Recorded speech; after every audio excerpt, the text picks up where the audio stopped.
హరే కృష్ణ. అందరికీ కూడా తెలుగు గీత కార్యక్రమంలో భాగవత కార్యక్రమానికి ఈరోజు స్వాగతం అండి. కార్యక్రమం మొదలు పెట్టుకునే ముందు ప్రార్థన చేద్దాము.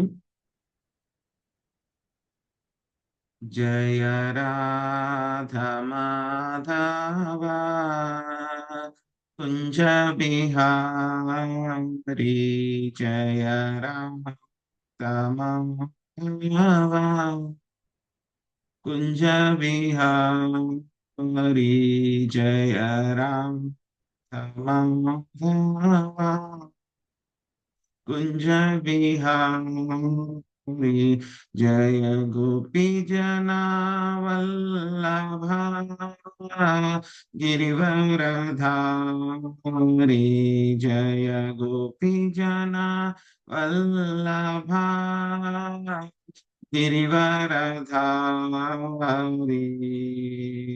यशोदानंदन व्रज जन रंजन यशोदानंदन व्रज जन रंजन यशोदानंदन व्रज जन रंजन यशोदानंदन व्रज जन रंजन यमुना तीरावन चारी यमुना चीरावन चारी यमुना तीरावन चारी जय राधा माधव कुंज बिहारी जय राधा कुंज बिहारी जय राम कुंज बिहारी।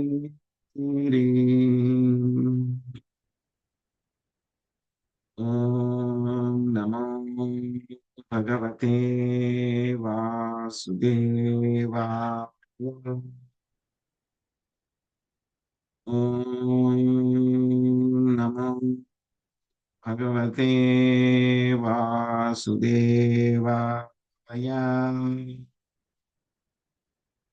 ओम नमो भगवते वासुदेवाय।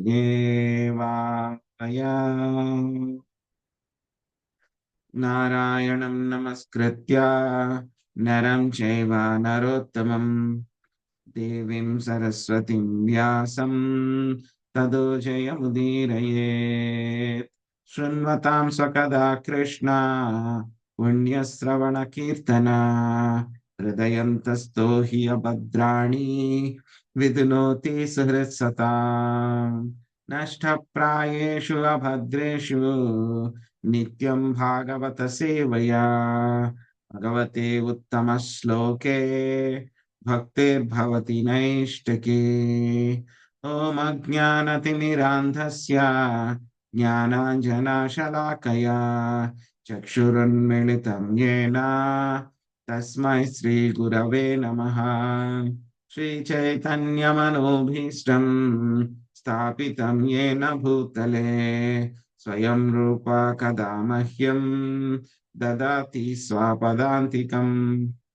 वन्देऽहं श्रीगुरो श्रीयुतापदकमलं श्रीगुरुन् वैष्णवांश्च श्रीरूपं साग्रजातं सहगणा रघुनाथान्वितं त्वां सजीवं साद्वैतं सावधूतं परिजनसहितं कृष्ण चैतन्य देवं श्रीराधा कृष्ण पादान् सहगणा ललिता श्री विशाखान्वितांश्च हे कृष्णा करुणा सिंधो दीनबंधो जगत्पते गोपेशा गोपिका कांता राधा कांता नमोस्तुते। तप्त कांचन गौरांगी राधे वृंदावनेश्वरी वृषभानुसुते देवी प्रणमामि हरिप्रिये। वाञ्छाकल्पतरुभ्यश्च कृपा सिन्धुभ्य एव च పతితానాం పావనేభ్యో వైష్ణవేభ్యో నమో నమః. జయ శ్రీ కృష్ణ చైతన్య ప్రభు నిత్యానంద, శ్రీ అద్వైత గదాధర శ్రీవాసాది గౌర భక్త వృంద. హరే కృష్ణ కృష్ణ కృష్ణ హరే హరే, హరే రామ హరే రామ రామ రామ హరే హరే.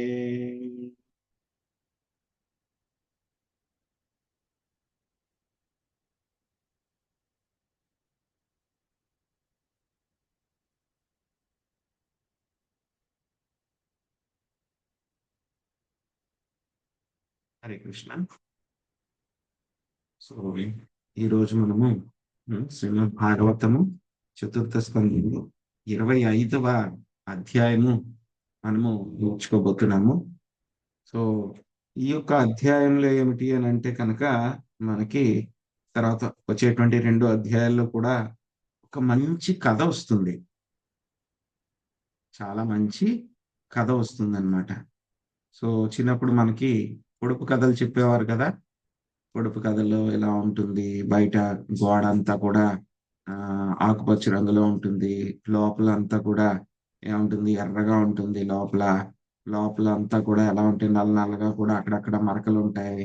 సో అదేంటో కనుక్కోండి అంటే కనుక మనం ఏం చెప్తాం, మెల్లగా పుచ్చకాయ అని చెప్పి చెప్తాం. ఏమంటారు, వీటిని పొడుపు కథలు అంటారు కదా. సో అలాగే భాగవతంలో కూడా పొడుపు కథలు అన్నమాట. సో ఎందుకంటే కనుక మనకు అర్థం అవ్వదు కొన్ని విషయాలు. చిన్నపిల్లలకి అయితే కనుక ఆ పొడుపు కథల ద్వారా మొత్తం అంతా కూడా వాళ్ళకి నాలెడ్జ్ వచ్చేస్తుంది. ఆ పుచ్చకాయలు ఎలా బయట గ్రీన్ గా ఉంటుంది, మధ్యలో తెల్లగా ఉంటుంది, లోపల ఎర్రగా ఉంటుంది, మధ్యలో గింజలు ఉంటాయి. ఇవంతా కూడా వాడి మైండ్ లో కూర్చుండిపోతుంది బాగా. ఆ విషయం, ఆ వస్తువు యొక్క గుణగణాలు అన్ని కూడా వాడికి మైండ్ లో ఉండిపోతాయి అన్నమాట. ఇదేంటి, ఒక రకంగా వాడికి ఆ యొక్క జ్ఞానం అంతా కూడా తెలుసుకోవడం అన్నమాట. రకరకాల వస్తువుల గురించి, వాటి గురించి జ్ఞానం తెలుసుకోవడం అన్నమాట. అలాగే ఇంకోటి, అది తెలియని వాడికి తెలియదు కాబట్టి. అలాగే శ్రీమద్ భాగవతంలో కూడా ఒక పొడుపు కథ ఇప్పుడు చెప్తారన్నమాట మనకి. అది ఎవరు చెప్తారు, నారదముని ప్రాచీన బర్హి చెప్తారన్నమాట. సో మనం ఏంటంటే కనుక ఒకేసారి పూర్తిగా అవ్వదు ఈ పొడుపు కథ. 4 సెషన్స్ అవుతాయి భాగవతం సెషన్. సో ఈ రోజు సగం ఉంటుంది, అంటే ఒక పావు భాగం ఈ రోజు అవుతుంది. ఆ తర్వాత మళ్ళీ వచ్చేటువంటి 3 తరగతుల్లో కూడా మళ్ళీ ఒక పావు పావు పావు మొత్తం ఒక 4 తరగతుల్లో ఈ యొక్క పొడుపు కథ పూర్తవుతుంది అన్నమాట. కానీ ఏంటంటే కనుక పొడుపు కథ అంతా కూడా పూర్తి అయ్యేసరికి మొత్తం అంతా ఒకేసారి అర్థం చేసుకోవాలంటే కనుక మనకు కష్టం కదా. సో అందుకని మనం ఏం చేస్తాం అని అంటే కనుక పొడుపు కథ చెప్పుకుంటూనే దాని అర్థం ఏమిటి అనేది కూడా మనం ప్యారలల్ గా చెప్పుకుంటాం. అప్పుడు మనకి అర్థం అవుతుంది అన్నమాట చక్కగా. లేకపోతే మనకు అర్థం అవుతుంది, ఇంత పెద్ద వస్తువు కాబట్టి ఇది. సో ఇంకా ఆలస్యం చేయకుండా సో మనము కార్యక్రమంలోకి వెళ్ళిపోదాము. సో ఇక 25వ అధ్యాయము, దీని పేరు పురంజనుని చరితము అనేటువంటి ఒక అధ్యాయం అన్నమాట. సో మనం ఇప్పటిదాకా కూడా భాగవతంలో చూసాము, ఏం చూసాము, ఈ యొక్క రుద్రగీత చూసాము. ఈ విధంగా పరమశివుడు వచ్చి ఆ యొక్క ప్రచేతసులందరికీ కూడా, వాళ్ళందరికీ కూడా ఆ యొక్క రుద్రగీత ఆయన ఉపదేశిస్తారు. ఉపదేశించిన తర్వాత వాళ్ళందరూ కూడా రుద్రగీత యొక్క మంత్రాలవన్నీ కూడా వాళ్ళు చక్కగా నేర్చుకుంటారు. నేర్చుకున్న తర్వాత ఏమవుతారు, ఆయన పరమశివుడు అంతర్ధానం అయిపోతారు, వాళ్ళకి కనపడరు అనమాట. సో అంతర్ధానం అయిపోయిన తర్వాత వాళ్ళు ఏం చేస్తారు, ప్రచేతసులు. ఆ తర్వాత ప్రచేతసులు, ఎందుకు వాళ్ళకి ప్రచేతస అని పేరు వచ్చింది, ఎందుకంటే వాళ్ళ యొక్క తండ్రి గారి పేరు ఏంటి, ప్రాచీన బర్హి. సో ఆయన, సో మనం చాలా సార్లు వింటూ ఉంటాం అన్నమాట. తర్పణాలు అవన్నీ కూడా చేసేటప్పుడు ఎవరి పేరు తీసుకుంటారు, ప్రాచీన బర్హి అని చెప్పి చెప్తూ ఉంటారు అనమాట. సో ఆయన ఈ ప్రాచీన బర్హి అన్నమాట. సో ఆ ప్రాచీన బర్హి కూడా ఆయన ఏ విధంగా డెలివర్ అయ్యారు నారదముని యొక్క కృప వలన అనేటువంటిదే మనకి యొక్క వచ్చేటువంటి 2 అధ్యాయాలు అన్నమాట. సో శ్రద్ధగా వినండి. పొడుపు కథలు అంటే కనుక, కథలు అంటే అందరికీ ఇష్టమే కదా. సో ఇది కూడా ఒక చక్కని కథ అన్నమాట. కానీ బ్యూటీ ఏంటి ఈ కథలోను, ఆ కథలో పాల్గొనేటువంటిది ఎవరు, అది మనందరి కథ. అది ఎవరి కథ, యాక్చువల్ గా అయితే కనుక నారదముని ప్రాచీన బర్హి కథ ప్రాచీన బర్హికి చెప్పారు. కానీ ఆ కథ ఏంటంటే కనుక మనందరికీ కూడా అప్లికబుల్ అవుతుంది. ఆహ్, మనందరికీ కూడా లాగు అవుతుందనమాట. ఇదేంటంటే ఒక రకంగా మనందరి కథ. సో, కథలోకి మనము వెళ్ళిపోదాము. శశికళ మాతాజీ మొదటి శ్లోకము ఆహ్, అనువాదం మాత్రం చదవండి. హరే కృష్ణ ప్రభుజీ, ప్రణామాలు. మైత్రేయుడు విదురునితో పలకసాగాడు. విదురా, ఈ రీతిగా పరమశివుడు బర్హిషదుని తనయులకు ఉపదేశించగా ఆ రాజకుమారులను అతనిని గొప్ప భక్తితోనూ ఆదరముతోనూ అర్చించి చివరకు శివుడు వారికి కనపడక అంతర్గతి అంతర్హితుడయ్యాను. హరే కృష్ణ ప్రభుజీ, ధన్యవాదాలు. హరే కృష్ణ. సో, రుద్రగీత అంతా చెప్పిన తర్వాత ఏమైంది? వాళ్ళందరూ కూడా చక్కగా ప్రాచీన వరిహి కుమారులు ప్రచేతసులందరూ కూడా ఆయన అర్చించిన తర్వాత ఆయన అంతర్ధానము అయిపోయారన్నమాట. సో, ఇదివరకు ఏంటంటే కనుక మనకి ఈ యొక్క రాజు అవ్వడానికి రాకముందే ఏమిటి వాళ్ళందరికీ కూడా ఆ యొక్క అర్హత అనేటువంటిది రావాలి. తపస్సు అనేటువంటిది చేయాలన్నమాట. సో, మనకి శ్రీమద్ భాగవతం ఇదే విషయాన్ని మళ్ళీ మళ్ళీ చెప్తుందన్నమాట. సో, ఈ యొక్క వృత్తాంతం మనం చూస్తాం. సో, ముందుగా రాజు అవ్వడానికి ముందు వాళ్ళు యొక్క ఆస్టెరిటీస్ తపస్సు అనేటువంటిది చేయాలి. సో, ఒక్కొక్కసారి ఏమవుతుంది, ఈ యొక్క తపస్సు అనేటువంటిది గురుకులంలో, ఆశ్రమంలో అయినా అయ్యి ఉండొచ్చు. లేకపోతే కనుక పెద్దయిన తర్వాత తండ్రి గారు మీరు వెళ్లి తపస్సు చేసుకుని రండి, పరిపూర్ణత సాధించి రండి అని చెప్పి పంపించొచ్చు అన్నమాట. సో, అలాగే ఇక్కడ ఏం చేశారు ప్రాచీన బర్హి తన యొక్క కుమారులందరూ తన తర్వాత రాజ్యం చెయ్యాలి కాబట్టి, అదేవిధంగా ఆయన ఆ యొక్క రాజ్య పాలనా భారం నుంచి ఆయన ముక్తుడవ్వాలి కాబట్టి, నేను ఇంక వదిలిపెట్టాలని అనుకుంటున్నాను కాబట్టి, ఆయన ఏం చేశారు, ఇక ప్రాచీన బర్హి యొక్క కుమారులు ప్రచేతసులందరినీ కూడా మీరు వెళ్ళి తపస్సు చేసుకుని రండర్రా అని చెప్పి పంపించేశారన్నమాట. సో, వాళ్ళందరూ కూడా చాలా సిన్సియర్ అన్నమాట. తండ్రి మాట చాలా గౌరవం ఉంది కాబట్టి వాళ్ళందరూ కూడా ఏం చేశారు, తండ్రి చెప్పినట్టే మనం చూసాం ఇంతకు ముందు అధ్యాయాల్లో ఆయన వాళ్ళు తపస్సు చేసుకోవడానికి వెళ్తూ ఉంటారు. సో, వెళ్తూ ఉంటే గనక వాళ్ళకి అనుకోకుండా వ మహావైష్ణవుడైనటువంటి పరమశివుడు వాళ్ళకి తారసించడం జరుగుతుంది. వాళ్ళందరినీ కూడా చూసి ముచ్చటపడి ఆయన ఆ యొక్క రుద్రగీత అంతా కూడా చెప్పారన్నమాట. సో, ఈ యొక్క ప్రాచీన బర్హి యొక్క రాజవంశం ఎవరి దగ్గర నుంచి వచ్చింది ఇదంతా కూడాను? పృథు మహారాజ్ దగ్గర నుంచి ఇక ప్రాచీన బర్హి యొక్క వంశం అంతా కూడా రావడం జరిగిందనమాట. సో, కానీ ఏమైంది అని అంటే కనుక ప్రాచీన బర్హికి ఏం జరిగింది అనేటువంటిది మనం వచ్చేటువంటి శ్లోకాల్లో చూస్తాం. కానీ ఏమవుతుందంటే కనుక వీళ్ళందరూ పృథు మహారాజ్ తర్వాత మళ్ళీ ఆ తర్వాత ఎవరొస్తారు? ధ్రువ మహారాజ్ తర్వాత మళ్ళీ పృథు మహారాజ్ వస్తారు. పృథు మహారాజ్ వచ్చిన తర్వాత మళ్ళీ ఆ తర్వాత కూడా ఏమవుతుంది? వీళ్ళందరూ కూడా మళ్ళీ ఒక భక్తి మార్గాన్ని వదిలిపెట్టి మెల్లమెల్లగా కామ్య కర్మ రతుల్లోకి పడిపోతూ ఉంటారన్నమాట. సో, అప్పుడు ఏం జరిగింది? నారద ముని ఎలాగ వాళ్ళని ఉద్ధరించారనేటువంటిది ఇప్పుడు చూద్దాం. నాగలక్ష్మి మాతాజీ 2, 3 రెండవ శ్లోకం అనువాదం చదవండి. హరే కృష్ణ ప్రభు. ప్రచేతసులు 10,000 సంవత్సరములు జలమునందే నిలిచి ఉండి పరమశివుని చే తెలియజేయబడిన స్తోత్రంను జపించిరి. 3 కూడా చదవమంటారు ప్రభుజీ? అంతే మాతాజీ, అంతే. సో, ప్రచేతసులు ఏం చేశారు? వెళ్ళిపోయిన తర్వాత వాళ్ళ నాన్నగారు తపస్సు చేసుకోమని చెప్పారు. వాళ్ళకి అదృష్టం కొద్దీ పరమశివుడు వాళ్ళకి గురువు గారి కింద లభించారు. గురువుగారు వాళ్ళకి మంత్రదీక్ష చేశారు రుద్రగీత తర్వాత. ఆ తర్వాత వాళ్ళు ఏం చేశారు? ఆ యొక్క మంత్రదీక్షతోటి వాళ్ళు తపస్సు చేయడానికి వాళ్ళు పూనుకున్నారన్నమాట. వాళ్ళు ఎక్కడ తపస్సు చేయడానికి వెళ్ళారు? నీటి అడుగుగా, నీటి లోపలికి వెళ్ళిపోయారు. ఒక సరస్సు ఉంది. ఆ సరస్సు లోపలికి వెళ్ళి అక్కడ వాళ్ళు తపస్సు చేయడం మొదలు పెట్టారన్నమాట. సో, ఎన్ని సంవత్సరాలు తపస్సు చేశారు వాళ్ళు అని ఇక్కడ చెప్పబడింది? 10,000 సంవత్సరాలు. సో, మనకి చాలా ఆశ్చర్యం అవుతుందన్నమాట. సో, ఇదేంటి 10,000 సంవత్సరాలు ఏంటి? ఎలా కుదురుతుంది? అది కూడా మనుషులేంటి నీటి కిందకెళ్ళి ఎలాగ వాళ్ళు ఉండగలుగుతున్నారు? అని చెప్పేసి మనకి ఆశ్చర్యం కలగవచ్చన్నమాట. కానీ ఇవన్నీ కూడా సత్యయుగంలో ఉండేటువంటి వాళ్ళకి అవన్నీ కూడా చాలా తేలికైనటువంటి పనులన్నమాట. ఎందుకంటే సత్యయుగంలో వాళ్ళకి 1,00,000 సంవత్సరాల ఆయుర్దాయం ఉంటుంది కాబట్టి, అందులో వాళ్ళు 10,000 సంవత్సరాలు తపస్సు చేయడం అనేటువంటిది గొప్ప విషయం ఏమీ కాదు. సో, 100 సంవత్సరాలు ఉంటే ఒక 10 సంవత్సరాలు ఏదైనా ఒక పని కోసం మనం చేస్తాం కదా! సో, అలాగే వాళ్ళు కూడా ఒక 1,00,000 సంవత్సరాలు వాళ్ళకుంటుంది కాబట్టి 10,000 సంవత్సరాలు వాళ్ళు చేస్తారు. మరి నీటి కింద ఉండడం ఏంటండి వింత అని చెప్పారంటే కనుక యెస్, ఇట్ ఈస్ పాసిబుల్. ఇప్పుడు కూడా మనం ఏం చేస్తున్నాము? జలాంతర్గాములు అవి ఇవి వేసుకొని మనం ఎక్కడికి వెళ్తున్నాము? సముద్రపు అడుగుల్లో ఉంటున్నాం మనం. అక్కడ కూడా మనం ఇక యుద్ధానికి అవన్నీ కూడా మనం ఉపయోగించుకుంటూ ఉన్నాం, జలాంతర్గాములు అవన్నీ కూడా, సబ్మెరీన్స్. సో అవేంటంటే మనం ఆర్టిఫిషియల్ గా చేస్తున్నాం అన్నమాట. కానీ ప్రచేతసులు ఏంటంటే కనుక వాళ్ళకు ఉన్నటువంటి శక్తి ద్వారా వాళ్ళు ఎలా అయితే, చేపలు ఎలా అయితే కనుక నీటి అడుగున ఆక్సిజన్ ఎలా అయితే తయారు చేసుకుని, నీటిలోంచి ఆక్సిజన్ ఎలా అయితే తయారు చేసుకోగలిగావో, సో వీళ్ళు కూడా అటువంటి పద్ధతిని వీళ్ళు అభ్యసించగలిగారు అన్నమాట. అందుకని అదేమి వాళ్ళు ఆ విధంగా చేయగలిగారు కాబట్టి నీటి అడుగున వాళ్ళు ఆ విధంగా తపస్సు చేయగలిగారు. మనం చూస్తే ఇంకా సౌభార్యముని కూడా ఇలాగే నీటి అడుగునే ఆయన తపస్సు చేశారనమాట, ఎన్నో కొన్ని వేల సంవత్సరాలు అనమాట. లక్ష్మీజీ మాతజీ 3వ శ్లోకం అనువాదం చదవండి. హరే కృష్ణ ప్రభుజీ. Please please.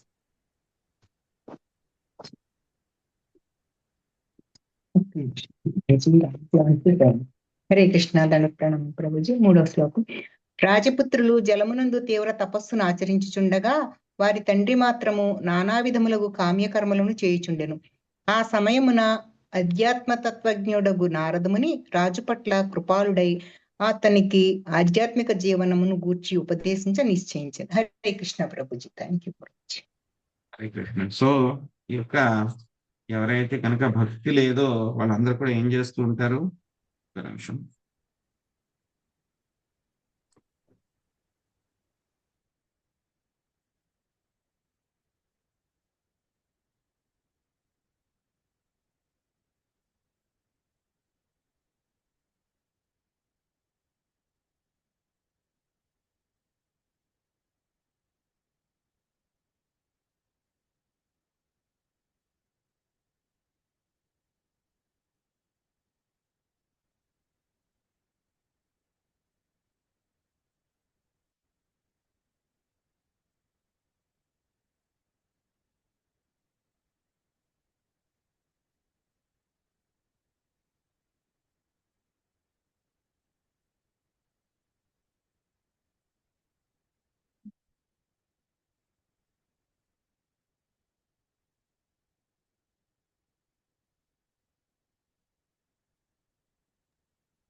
సో కుమారులను అయితే కనుక ఆయన తపస్సు చేసుకోవడానికి ఆయన పంపించేశారు. కానీ ఆయన మాత్రం ఏం చేస్తున్నారు?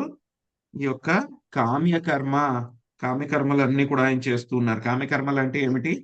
రకరకాలైనటువంటి యజ్ఞాలు అవన్నీ కూడా చేస్తూ ఉన్నారు అన్నమాట ఆయన. సో యజ్ఞాలు చేస్తూ ఉండడం అంటే కనుక ఏం చేస్తాము?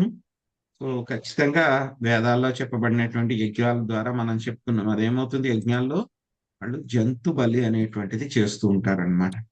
సో జంతు బలి అనేటువంటివి చేస్తూ ఉంటే దాని యొక్క ఫలితాలు అవి ఎలా ఉంటాయి అని చెప్పేసి నారద ముని ఎవరికి? ప్రాచీన బర్హికి ఆయన ఎక్స్ప్లెయిన్ చేస్తారనమాట. సో ఈ యొక్క కామ్యకర్మ రతుల యొక్క లక్ష్యం అంతా కూడా ఎలా ఉంటుంది? వాళ్ళకి స్వర్గలోకానికి వెళ్ళాలి, మేము పుణ్యం సంపాదించుకోవాలి, యజ్ఞాలు చేయాలి, పుణ్యం సంపాదించుకోవాలి, స్వర్గానికి వెళ్ళాలి, స్వర్గానికి వెళ్ళి అక్కడ మేము మళ్ళీ ఎంజాయ్ చేయాలి. అదే విధంగా వీళ్ళకి ఉంటుంది అనమాట. సో కొంతమంది ఏమనుకుంటారు? వీళ్ళు ఆ యొక్క బ్రహ్మంలో వాళ్ళు కలిసిపోవాలి అని చెప్పి వాళ్ళు అనుకుంటూ ఉంటారన్నమాట. సో కానీ ఏంటంటే కనుక ప్రబోధానంద సరస్వతి చెప్పారు. ఏం చెప్పారు ఆయన? కైవల్యం అనేటువంటిది ఏమిటి? ఆ యొక్క బ్రహ్మజ్యోతిలో కలవడం అనేటువంటిది కైవల్యం నరకాయతే. కైవల్యం అనేటువంటిది నరకముతో సమానము అని చెప్పి చెప్పారనమాట. సో కాబట్టి ఇక్కడ ఏం చేస్తున్నారు ఈయన? యజ్ఞ నిర్వహణ అనేటువంటిది ఉన్నత లోకానికి వాళ్ళు వెళ్ళవచ్చు, కానీ దాంట్లో కూడా చాలా సైడ్ ఎఫెక్ట్స్ ఉంటాయి అన్నమాట. చాలా సైడ్ ఎఫెక్ట్స్ ఉంటాయి. సో లక్ష్మీ శ్రీనివాస్ మాతాజీ 4వ శ్లోకం అనువాదం చదువు. హరే కృష్ణ ప్రభుజీ. నారదుడు ప్రాచీన బర్హిని ఇట్లు అడిగాను, ఓ రాజా, ఈ కామ్యకర్మ నిర్వహణచే నీవేమి పొందగోరుచున్నావు? దుఃఖ నివృత్తి, సుఖప్రాప్తియే జీవిత ముఖ్య లక్ష్యము, కానీ ఆ రెండును కామ్యకర్మచే అనుభూతము కావు. హరే కృష్ణ. సో ఈయన ఈ విధంగా కామ్యకర్మల్లో పూర్తిగా నెలకొని ఉన్నాడు అని చెప్పేసి ఆయన నారదముని చూశారన్నమాట. కుమారులు అయితే కనుక వాళ్ళు చక్కగా ఏం చేస్తున్నారు? విష్ణువు కోసం తపస్సు చేస్తూ ఉన్నారు. మరి వాళ్ళ తండ్రి యొక్క పరిస్థితి ఏమిటి? ఆయన ఏం చేస్తూ ఉన్నాడు అంటే కనుక ఇంకా కామ్యకర్మల్లోనే ఉన్నాడు. ఆయన ఎవరు, ధ్రువ మహారాజు యొక్క వంశం నుంచి వచ్చాడు. అయ్యో పాపం ఈయన కూడా ఉద్ధరించాలి అనేటువంటి ఉద్దేశంతో వైష్ణవులు ఎప్పుడు కూడా ఎలా ఉంటారు, పరదుఃఖ దుఃఖి. సో వేరే వాళ్ళు దుఃఖాలతో ఉంటే కనుక వాళ్ళు చూస్తూ ఉండలేరు అనమాట. సో అందుకని ఆయన తిన్నగా ఎవరి దగ్గరికి, ప్రాచీన బర్హి దగ్గరికి వచ్చేసారనమాట. వచ్చి ఆయనతో అడుగుతున్నారనమాట, ఓ రాజా, నువ్వు ఈ కామ్యకర్మలన్నీ కూడా చేస్తూ ఉన్నావు, నిర్వహిస్తూ ఉన్నావు ఇవన్నీ కూడా. సో కాబట్టి నీకు ఉద్దేశం ఏంటి, ఏం పొందాలి అని చెప్పి నువ్వు ఈ యొక్క కామ్యకర్మలన్నీ కూడా చేస్తున్నావు? దుఃఖాన్ని పోగొట్టుకోవాలి అని చెప్పేసి నువ్వు కామ్యకర్మలు చేస్తూ ఉన్నావా, లేకపోతే కనుక సుఖాన్ని పొందాలి అని చెప్పి కామ్యకర్మలు చేస్తూ ఉన్నావా? ఎందుకంటే జీవితం యొక్క ముఖ్య లక్ష్యం ఇదే. కానీ కామ్యకర్మలు చేస్తూ ఉంటుంది, ఆ రెండు కూడా నీకు రావు అని చెప్పి ఆయనకి చెప్పారనమాట. సో ఆ విషయం విన్న తర్వాత ప్రాచీన బర్హి, ఆయన కూడా ఏంటంటే కనుక గొప్ప రాజు కాబట్టి, సో నారద ముని వచ్చి అడుగుతున్నారు కాబట్టి, గొప్ప వైష్ణవుడు, గొప్ప భక్తుడు కాబట్టి, సో వెంటనే ఆయనకి చాలా ఆదరంతో ఆయనతోటి మాట్లాడుతూ ఉన్నారు అనమాట. సో ఈ యొక్క మనం ఏం చేస్తుంది అంటే కనుక, భౌతిక జగత్తు రాగానే మన యొక్క బుద్ధి అంతా కూడా మరుగుపడిపోతుంది అనమాట. ఒక వైరస్ వస్తుంది అనమాట.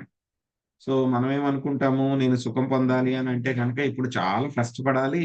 కష్టపడిన తర్వాత ఆ తర్వాత మళ్ళీ నాకు ధనం కూడబెడతాను. ధనం కూడబెట్టిన తర్వాత నాకు మళ్ళీ సుఖం వస్తుంది అని చెప్పి మనం అనుకుంటూ ఉంటాం. కానీ అదేంటి అంటే కనుక ఒక రకమైనటువంటి మహామోహము. మోహం లాంటిది అనమాట. కొంతమంది ఏమనుకుంటారు, ఇక్కడ ధనాన్ని సంపాదించినవి కాదు, నేను ఏం చేస్తాను, నేను బాగా యజ్ఞాలు చేసి పుణ్యం సంపాదించి స్వర్గలోకాలకు వెళ్ళిపోతాను, అక్కడ అన్ని సౌఖ్యాలే ఉంటాయి అని అనుకుంటారనమాట. కానీ ఏమవుతుంది, మనకి స్వర్గలోకానికి వెళ్ళిన ఆ బ్రహ్మ భువనార్లోక పునరావర్తినోర్చున మాముపేత్యంతు కౌంతేయ పునర్జన్మ న విద్యతే. సో 14 లోకాల్లో ఎక్కడికి వెళ్ళినా సరే మనకి ఏముంటాయి, ఇక జన్మ మృత్యు జరా వ్యాధులు అనేటువంటివి ఉంటాయి అన్నమాట.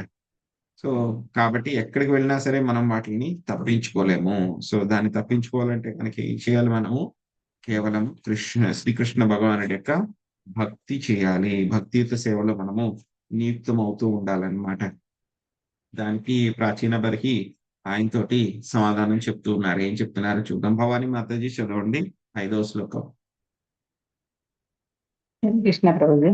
రాజు ప్రత్యుత్తరం ఇచ్చెను, మహాత్మా నారద, నా బుద్ధి కామ్యకర్మలలో చిక్కుబడినందున జీవిత చర్మలక్ష్యం ఏమిటో నేను ఎరగకున్నాను. ఈ కామ్యకర్మ బంధము నుండి నేను విడివడినట్లుగా విశుద్ధ జ్ఞానమును నాకు ఉపదేశింపుడు. హరే కృష్ణ. హరే కృష్ణ. కృష్ణ.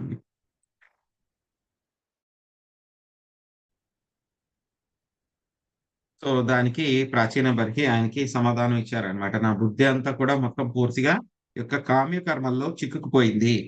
నా యొక్క జీవిత లక్ష్యం ఏమిటో కూడా నాకు తెలియట్లేదు. సో కాబట్టి నాకు విశుద్ధమైనటువంటి జ్ఞానాన్ని ప్రసాదించండి అని చెప్పి ఆయన్ని నారద మునిని అడిగారనమాట. సో బా లక్ష్మీ నాగేశ్వరి మాతాజీ 6వ శ్లోకం అనువాదించారు. హరే కృష్ణ ప్రభుజీ, ధన్వత్ ప్రణామ్. నామమాత్రమగు సుందరమైన జీవితమునంది అనగా పుత్ర కళాత్రులను గూడియుండి ధనావేశనయందు రతుడై ఉండెడి గృహమేది జీవనము నందే అనురక్తులై ఉండెడి వారు వానినే జీవిత చర్మలక్ష్యముగా భావింతురు. అట్టివారు జీవిత పరమార్థమును తెలుసుకొనక జాలక నానా యోనులలో పరిభ్రమించుచుండుదురు. హరే కృష్ణ.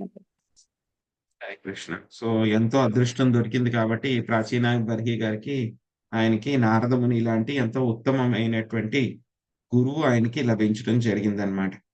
సో ఏ జ్ఞానం ద్వారా అయితే కనుక ఈ యొక్క జన్మ బంధనాలు, కర్మ బంధనాల్లోంచి నేను విముక్తం అవుతాను, వాటి గురించి బయటపడేటువంటి జ్ఞానాన్ని నాకు చెప్పండి అని చెప్పేసి ఆయన నారద మునిని ప్రార్థిస్తూ ఉన్నారనమాట. సో అందుకే మనకి ఏం కావాలని చెప్తారు, మనకి తద్విజ్ఞానార్థం సా గురుమేవ భిగచ్చేత్. సో మనకి ఏం కావాలి, మనకి గురువు కావాలి. పరమ జ్ఞానాన్ని పొందడానికి మనకి ప్రామాణికమైనటువంటి గురువు కావాలి అని చెప్పి చెప్తున్నారనమాట. యాక్చువల్ గా చూస్తే కనుక ఈ యొక్క భౌతిక పరమైనటువంటి విషయాలు పూర్తిగా ఉన్నా సరే మనము సుఖంగా ఉండలేము అన్నమాట. సో ఎలా అంటే కనుక పాశ్చాత్య దేశాల్లో చూస్తే కనుక వాళ్ళకి ఏమీ లోటు లేదు. తిండికి గాని, బట్టకి గాని దేనికి కూడా లోటు లేదు. అయినా సరే ఏమయ్యారు చాలా మంది వాటినన్నిటిని కూడా వదిలిపెట్టి ఈ యొక్క మత్తు పదార్థాలకి, మాదక ద్రవ్యాలకి, అదే విధంగా వేరే వేరే విషయాలకి అన్నిట్లికి కూడా వాళ్ళు బానిసలయ్యి వాళ్ళ యొక్క జీవితాన్ని వాళ్ళందరూ కూడా ఏం చేసుకుంటున్నారు? దుర్భరం చేసుకుంటూ ఉన్నారనమాట. సో, కాబట్టి మనకి దీన్ని బట్టి ఏమర్థం అవుతుంది మనకి? ఒక ఐశ్వర్యం ఉంటే ఉన్నంత మాత్రాన మనము సుఖంగా ఉండలేము అని చెప్పేసి మనకి అర్థమవుతుందనమాట. తర్వాత ప్రాచీన బర్హి చెప్తూ ఉన్నారనమాట. ఒక జీవితం అనేటువంటిది గృహమేధిలకి ఆయనకి కూడా తెలుసు నేను గృహమేధిని అని చెప్పేసి. ఒక గృహమేధిలకి ఏంటి? వాళ్ళకి ఇది ఎంతో సుందరమైనటువంటి జీవితం ఉన్నట్టు అనిపిస్తూ ఉంటుంది. ఆ తర్వాత వాళ్ళకి పుత్రులు, అదే విధంగా బంధువులు వీళ్ళందరూ కూడా ఉన్నారు. సో, వాళ్ళందరినీ కూడా ఉంచుకొని ధనాన్వేషణలో వాళ్ళందరూ కూడా నియుక్తమవుతూ ఉంటారు. ఆ విధంగా వాళ్ళు ఏం చేస్తూ ఉంటారో అదే జీవిత పరమార్థం అని చెప్పి వాళ్ళు అనుకుంటూ అందులోనే వాళ్ళు ఉండిపోతారనమాట. కానీ ఏదో ఒక రోజు నేను దీన్నన్నిటిని కూడా వదిలిపెట్టాలి అని చెప్పి తెలీదు. ఇందులో వాళ్ళు ఏం చేస్తూ ఉంటారు? రకరకాల కర్మలు చేస్తూ ఉంటారు. కర్మలు చేస్తూ ఉండడం మూలంగా వాళ్ళు రకరకాలైనటువంటి యొక్క శరీరాలు తీసుకుంటూ వాళ్ళందరూ కూడా తిరుగుతూ ఉన్నారనమాట. సో, కాబట్టి ఎంతో అదృష్టం ఉంటే గాని అటువంటి వాళ్ళకి బ్రహ్మాండ భ్రమితే కొన భాగ్యవాన్ జీవ. బ్రహ్మాండంలో తిరుగుతూ, తిరుగుతూ ఉంటే గనక ఎంతో అదృష్టం చేసుకుంటే గనక జీవుడికి చివరగా ఏం దొరుకుతుంది? గురు కృష్ణ ప్రసాదేకాయ భక్తిలతాబ్నిజ. సో, గురువు కృష్ణుడి యొక్క దయ వలన ఏం జరుగుతుంది? వాళ్ళకి భక్తి అనేటువంటి ఆ యొక్క బీజం దొరుకుతుంది. దాన్ని చక్కగా వాళ్ళు ఉపయోగించుకుంటే గనక వాళ్ళ యొక్క లత ఏమవుతుంది? మెల్లగా పెరిగి, పెరిగి భక్తి లత శ్రీకృష్ణ భగవానుడి యొక్క పాద పద్మాలకది చేరుకుంటూ ఉంటుందన్నమాట. సో, కాబట్టి ఏం చేయాలి? ఆధ్యాత్మిక జ్ఞానం మనకు దొరికింది కదా అని చెప్పి మనమే వాడేసుకోకుండా పక్క వాళ్ళకి కూడా మనం పంచిపెట్టడానికి ప్రయత్నించాలన్నమాట. ఇప్పుడు నారదముని మాట్లాడడం మొదలు పెడుతున్నారు. ఏంటో చూద్దాం. అడప శ్రీదేవి మాతాజీ మీరు 7వ శ్లోకం అనువాదం చదవండి. నారదముని పలికిన ఓ ప్రజాపాలకుడవైన రాజా, యజ్ఞస్థలిలో నీవు దయగాని కనికరము గాని లేకుండా బలి ఇచ్చిన పశు సంగమును ఆకాశమున ఒకమారు గాంచుము. హరే కృష్ణ. హరే కృష్ణ. సునీత మాతాజీ 8వ శ్లోకం అనువాదం చదవండి.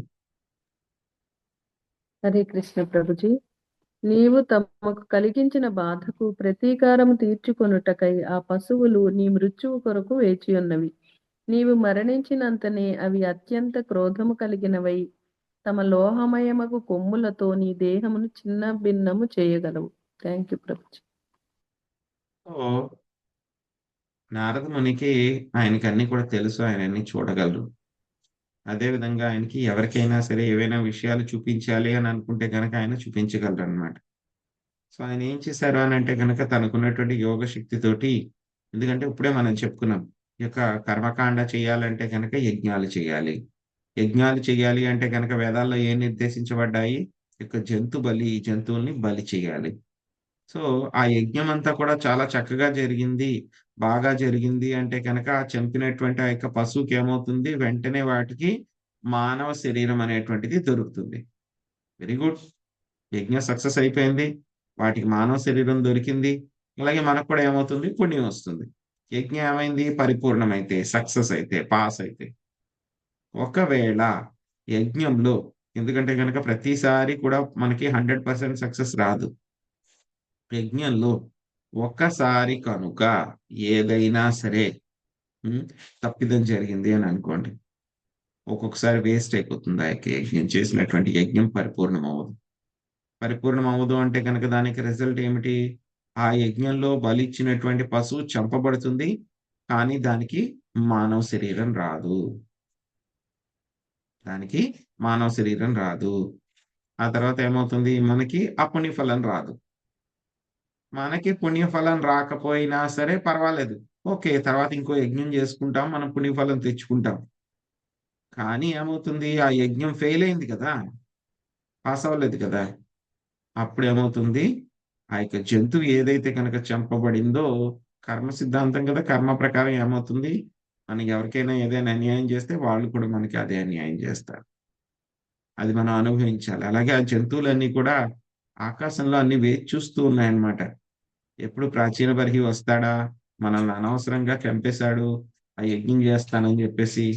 కాబట్టి నేను కూడా వాడిని చంపాలి అని చెప్పేసి ఎంతో వేడి అయినటువంటి లోహం లాంటి ఆ యొక్క కొమ్ములతోటి అతన్ని చంపడానికి అవన్నీ కూడా ఏం చేస్తున్నాయి, ఆకాశంలో వెయిట్ చేస్తున్నాయి. సో ఆ విషయాన్ని ప్రాచీన బర్హికి ఎవరు చూపించగలిగారు? నారదముని చూడడమే కాకుండా ప్రాచీన బర్హికి చూపించారు. చూడు, ఈ జంతువే కదా నువ్వు పలానా యజ్ఞంలో నువ్వు ఇచ్చేసింది, బలిచ్చింది, ఈ జంతువే కదా నువ్వు చంపింది అని చెప్పి ఆ యొక్క జంతువులన్నిటిని కూడా ఆయన ఏ జంతువులు అయితే కనుక ప్రాచీన బర్హి చంపారో వాటిని అన్నిటిని కూడా ఆకాశంలో చూపించారు. చూసావా, నువ్వు చంపినటువంటి ఫెయిల్ అయినటువంటి యజ్ఞాల్లో ఉన్న జంతువులన్నీ కూడా ఇవి. అవన్నీ కూడా ఇప్పుడు వెయిట్ చేస్తున్నాయి. ఎవరిని, నువ్వు ఎప్పుడు వస్తావా, నేను ఎప్పుడు చంపుదావా అని చెప్పి వెయిట్ చేస్తున్నాయి అని చెప్పేసి నారదముని తన యొక్క యోగ శక్తితోటి చూపించడం జరిగింది అన్నమాట. సో నారదముని ఇక్కడ ఏం చెప్పాలని అనుకుంటున్నారు? ఈ యొక్క మితిమీరినటువంటి పశు యజ్ఞం చేస్తే కనుక ఎప్పుడు కూడా ప్రమాదమే. ఓకే, సో మీరు యజ్ఞం చేస్తున్నారు, మంచిదే, పుణ్యం తెచ్చుకోవాలని చెప్పి యజ్ఞం చేస్తున్నారు, వేదాల్లో చెప్పబడ్డాయి. సక్సెస్ అయితే ఓకే, కానీ అవి ఎప్పుడైతే కనుక సక్సెస్ కాలేదు, ఫెయిల్ అయిపోయినాయి అంటే కనుక ఏమిటి, మీరు ఖచ్చితంగా దాని యొక్క ఫలితాలని అనుభవించాలి. సో చాలా మంది ఈ యొక్క అనుకుంటూ ఉంటారన్నమాట, ఎవరో చంపారు కదా కోడినో మేకనో, నేనేం చేస్తున్నాను, చివర్లో తింటున్నాను అంతే కదా, నాకేం వస్తుంది అని అనుకుంటారు. నేను డబ్బులు ఇస్తున్నాను, కొనుక్కుంటున్నాను, తింటున్నాను అంతే అని వీడు అనుకుంటాడు. తినేవాడు, వండేవాడు అనుకుంటాడు ఎవడో కట్ చేస్తున్నాడు దాన్ని, సో కాబట్టి కట్ చేసిన వాడికి లాస్ వస్తుంది, పాపం వస్తుంది. నా పని ఏంటి, జస్ట్ చనిపోయిన వాటిని ఆ కూరలాగా అలా వండడం ఏదో చేస్తున్నాను, ఉడకబెడుతున్నాను, చనిపోయింది కదా అప్పటికే, అది నాకేం పాపం రాదు అని వాడు అనుకుంటాడు. ఆ యొక్క జంతువుని తీసుకెళ్లేవాడు ప్రతి అంగడికి కూడాను ఒక లారీలో వ్యాన్లో వేసుకుని మోసుకుని వెళ్తూ ఉంటారు కదా, మనం చూస్తాం కదా, కోళ్లు తీసుకెళ్లే వ్యాను, లేకపోతే ఆ యొక్క మేకలు గొర్రెలను తీసుకెళ్లే వ్యాన్లు ఇవన్నీ ఉంటాయి కదా, వాటిని తీసుకెళ్లేవాడు ట్రాన్స్పోర్ట్ వాడు అనుకుంటాడు నేనేం చంపట్లేదు కదా దాన్ని, నేను చంపట్లేదు, వాడు చంపేవాడు ఎత్తి పట్టుకుని కసాయివాడు ఎవరో ఉన్నాడు, వాడు చంపుతున్నాడు, నేను ఓన్లీ ట్రాన్స్పోర్ట్ చేస్తున్నాను అంతే కదా, అక్కడికి తీసుకెళ్తున్నాను అంతే కదా అని వాడు అనుకుంటాడు. ఇక చంపేవాడు నిజంగా చంపేవాడు అనుకుంటాడు, వాడేమనుకుంటాడు అంటే కనుక, నేను నా కోసం చంపుకోవట్లేదు కదా, నేను తినడం కోసం చంపుకోవట్లేదు కదా, వాడెవడో తింటానంటున్నాడు, వాడెవడో కొనుక్కుంటా అంటున్నాడు కాబట్టి నేను చంపుతున్నాను, కాబట్టి నాకేంటి అని చెప్పి ఎవరికి వాళ్ళు నాకేంటి నాకేంటి నాకేంటి అని అనుకుంటూ ఉంటారు. కానీ శాస్త్రం ఏం చెప్తుంది అంటే కనుక, ఈ విధంగా జంతు బలి చేసేటప్పుడు మొత్తము 6 రకాల వ్యక్తులందరికీ కూడా ఆ యొక్క జంతు బలిలో భాగం దొరుకుతూ ఉంటుంది. ఎవరైతే కనుక ఆ జంతువుని అక్కడ చంపడానికి పర్మిషన్ ఇచ్చేటువంటి వాళ్ళు, గవర్నమెంట్ అఫీషియల్స్ కానీ మున్సిపాలిటీ వాళ్ళు కానీ ఎవరైతే పర్మిషన్ ఇస్తారో అక్కడ జంతు బలిని చేయడానికి, వాళ్ళకి పాపం వస్తుంది, వాళ్ళకి షేర్ ఉంటుంది. ఆ తర్వాత చంపిన వాడికి కన్ఫామ్ ఎలాగో వాడికి షేర్ ఎలాగో ఉంటుంది. ఆ తర్వాత చంపడానికి పక్కన వాటికి కాళ్ళు పట్టుకోవడం, చేతులు పట్టుకోవడం, కట్టడం ఇలాంటివన్నీ కూడా కొంతమంది చేస్తూ ఉంటారు, వాళ్ళకి కూడా షేర్ కన్ఫామ్, వాళ్ళకు కూడా షేర్ వస్తుంది. ఆ తర్వాత కొంతమంది ఏం చేస్తుంటారు, వాటిలన్నీ ముక్కల కింద కట్ చేసిన తర్వాత వాటిలన్నిటి కూడా అమ్ముతారు, తీసుకెళ్తారు, మళ్ళీ అమ్ముతారు. ఇంకోటి చెప్పడం మర్చిపోయాను, ఎవరైతే కనుక వాటిని తీసుకొస్తూ ఉంటారు కదా, వాళ్ళు చంపిన తర్వాత వాటిని తీసుకుని వెళ్ళి మళ్ళీ రకరకాల షాపుల్లో అంతా డిస్ట్రిబ్యూట్ చేస్తూ ఉంటారు, వీళ్ళిద్దరికీ కూడా మళ్ళీ షేర్ ఉంటుంది. ఆ తర్వాత మళ్ళీ ఆ యొక్క మాంసాన్ని వండుతారు కదా, ఇంట్లో మేము తినవండి, అయినా సరే మా ఆయన తింటున్నారు, ఆయనకు వండి పెడతాను అంతే నా బాధ్యత అని అనుకుంటే కనుక వాళ్ళకు కూడా షేర్ ఉంటుంది, వండిన వాళ్ళకు కూడా షేర్. తినేవాడు అనుకుంటాడు నేను చంపలేదు, నేను వండలేదు, నా టేబుల్ మీద పెట్టారు కాబట్టి నేను తింటున్నాను, నాకేం లేదు అనుకుంటే కుదరదు, మీకు కూడా అందులో షేర్ ఉంటుంది.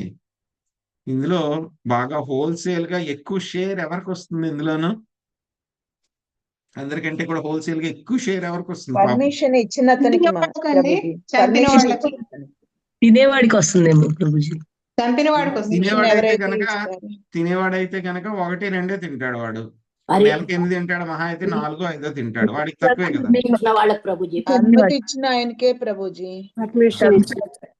చంపిన వాడైతే కనుక అందరికి చంపేవాడు కూడా అందరికీ ఉంటుంది ప్రభుజీ.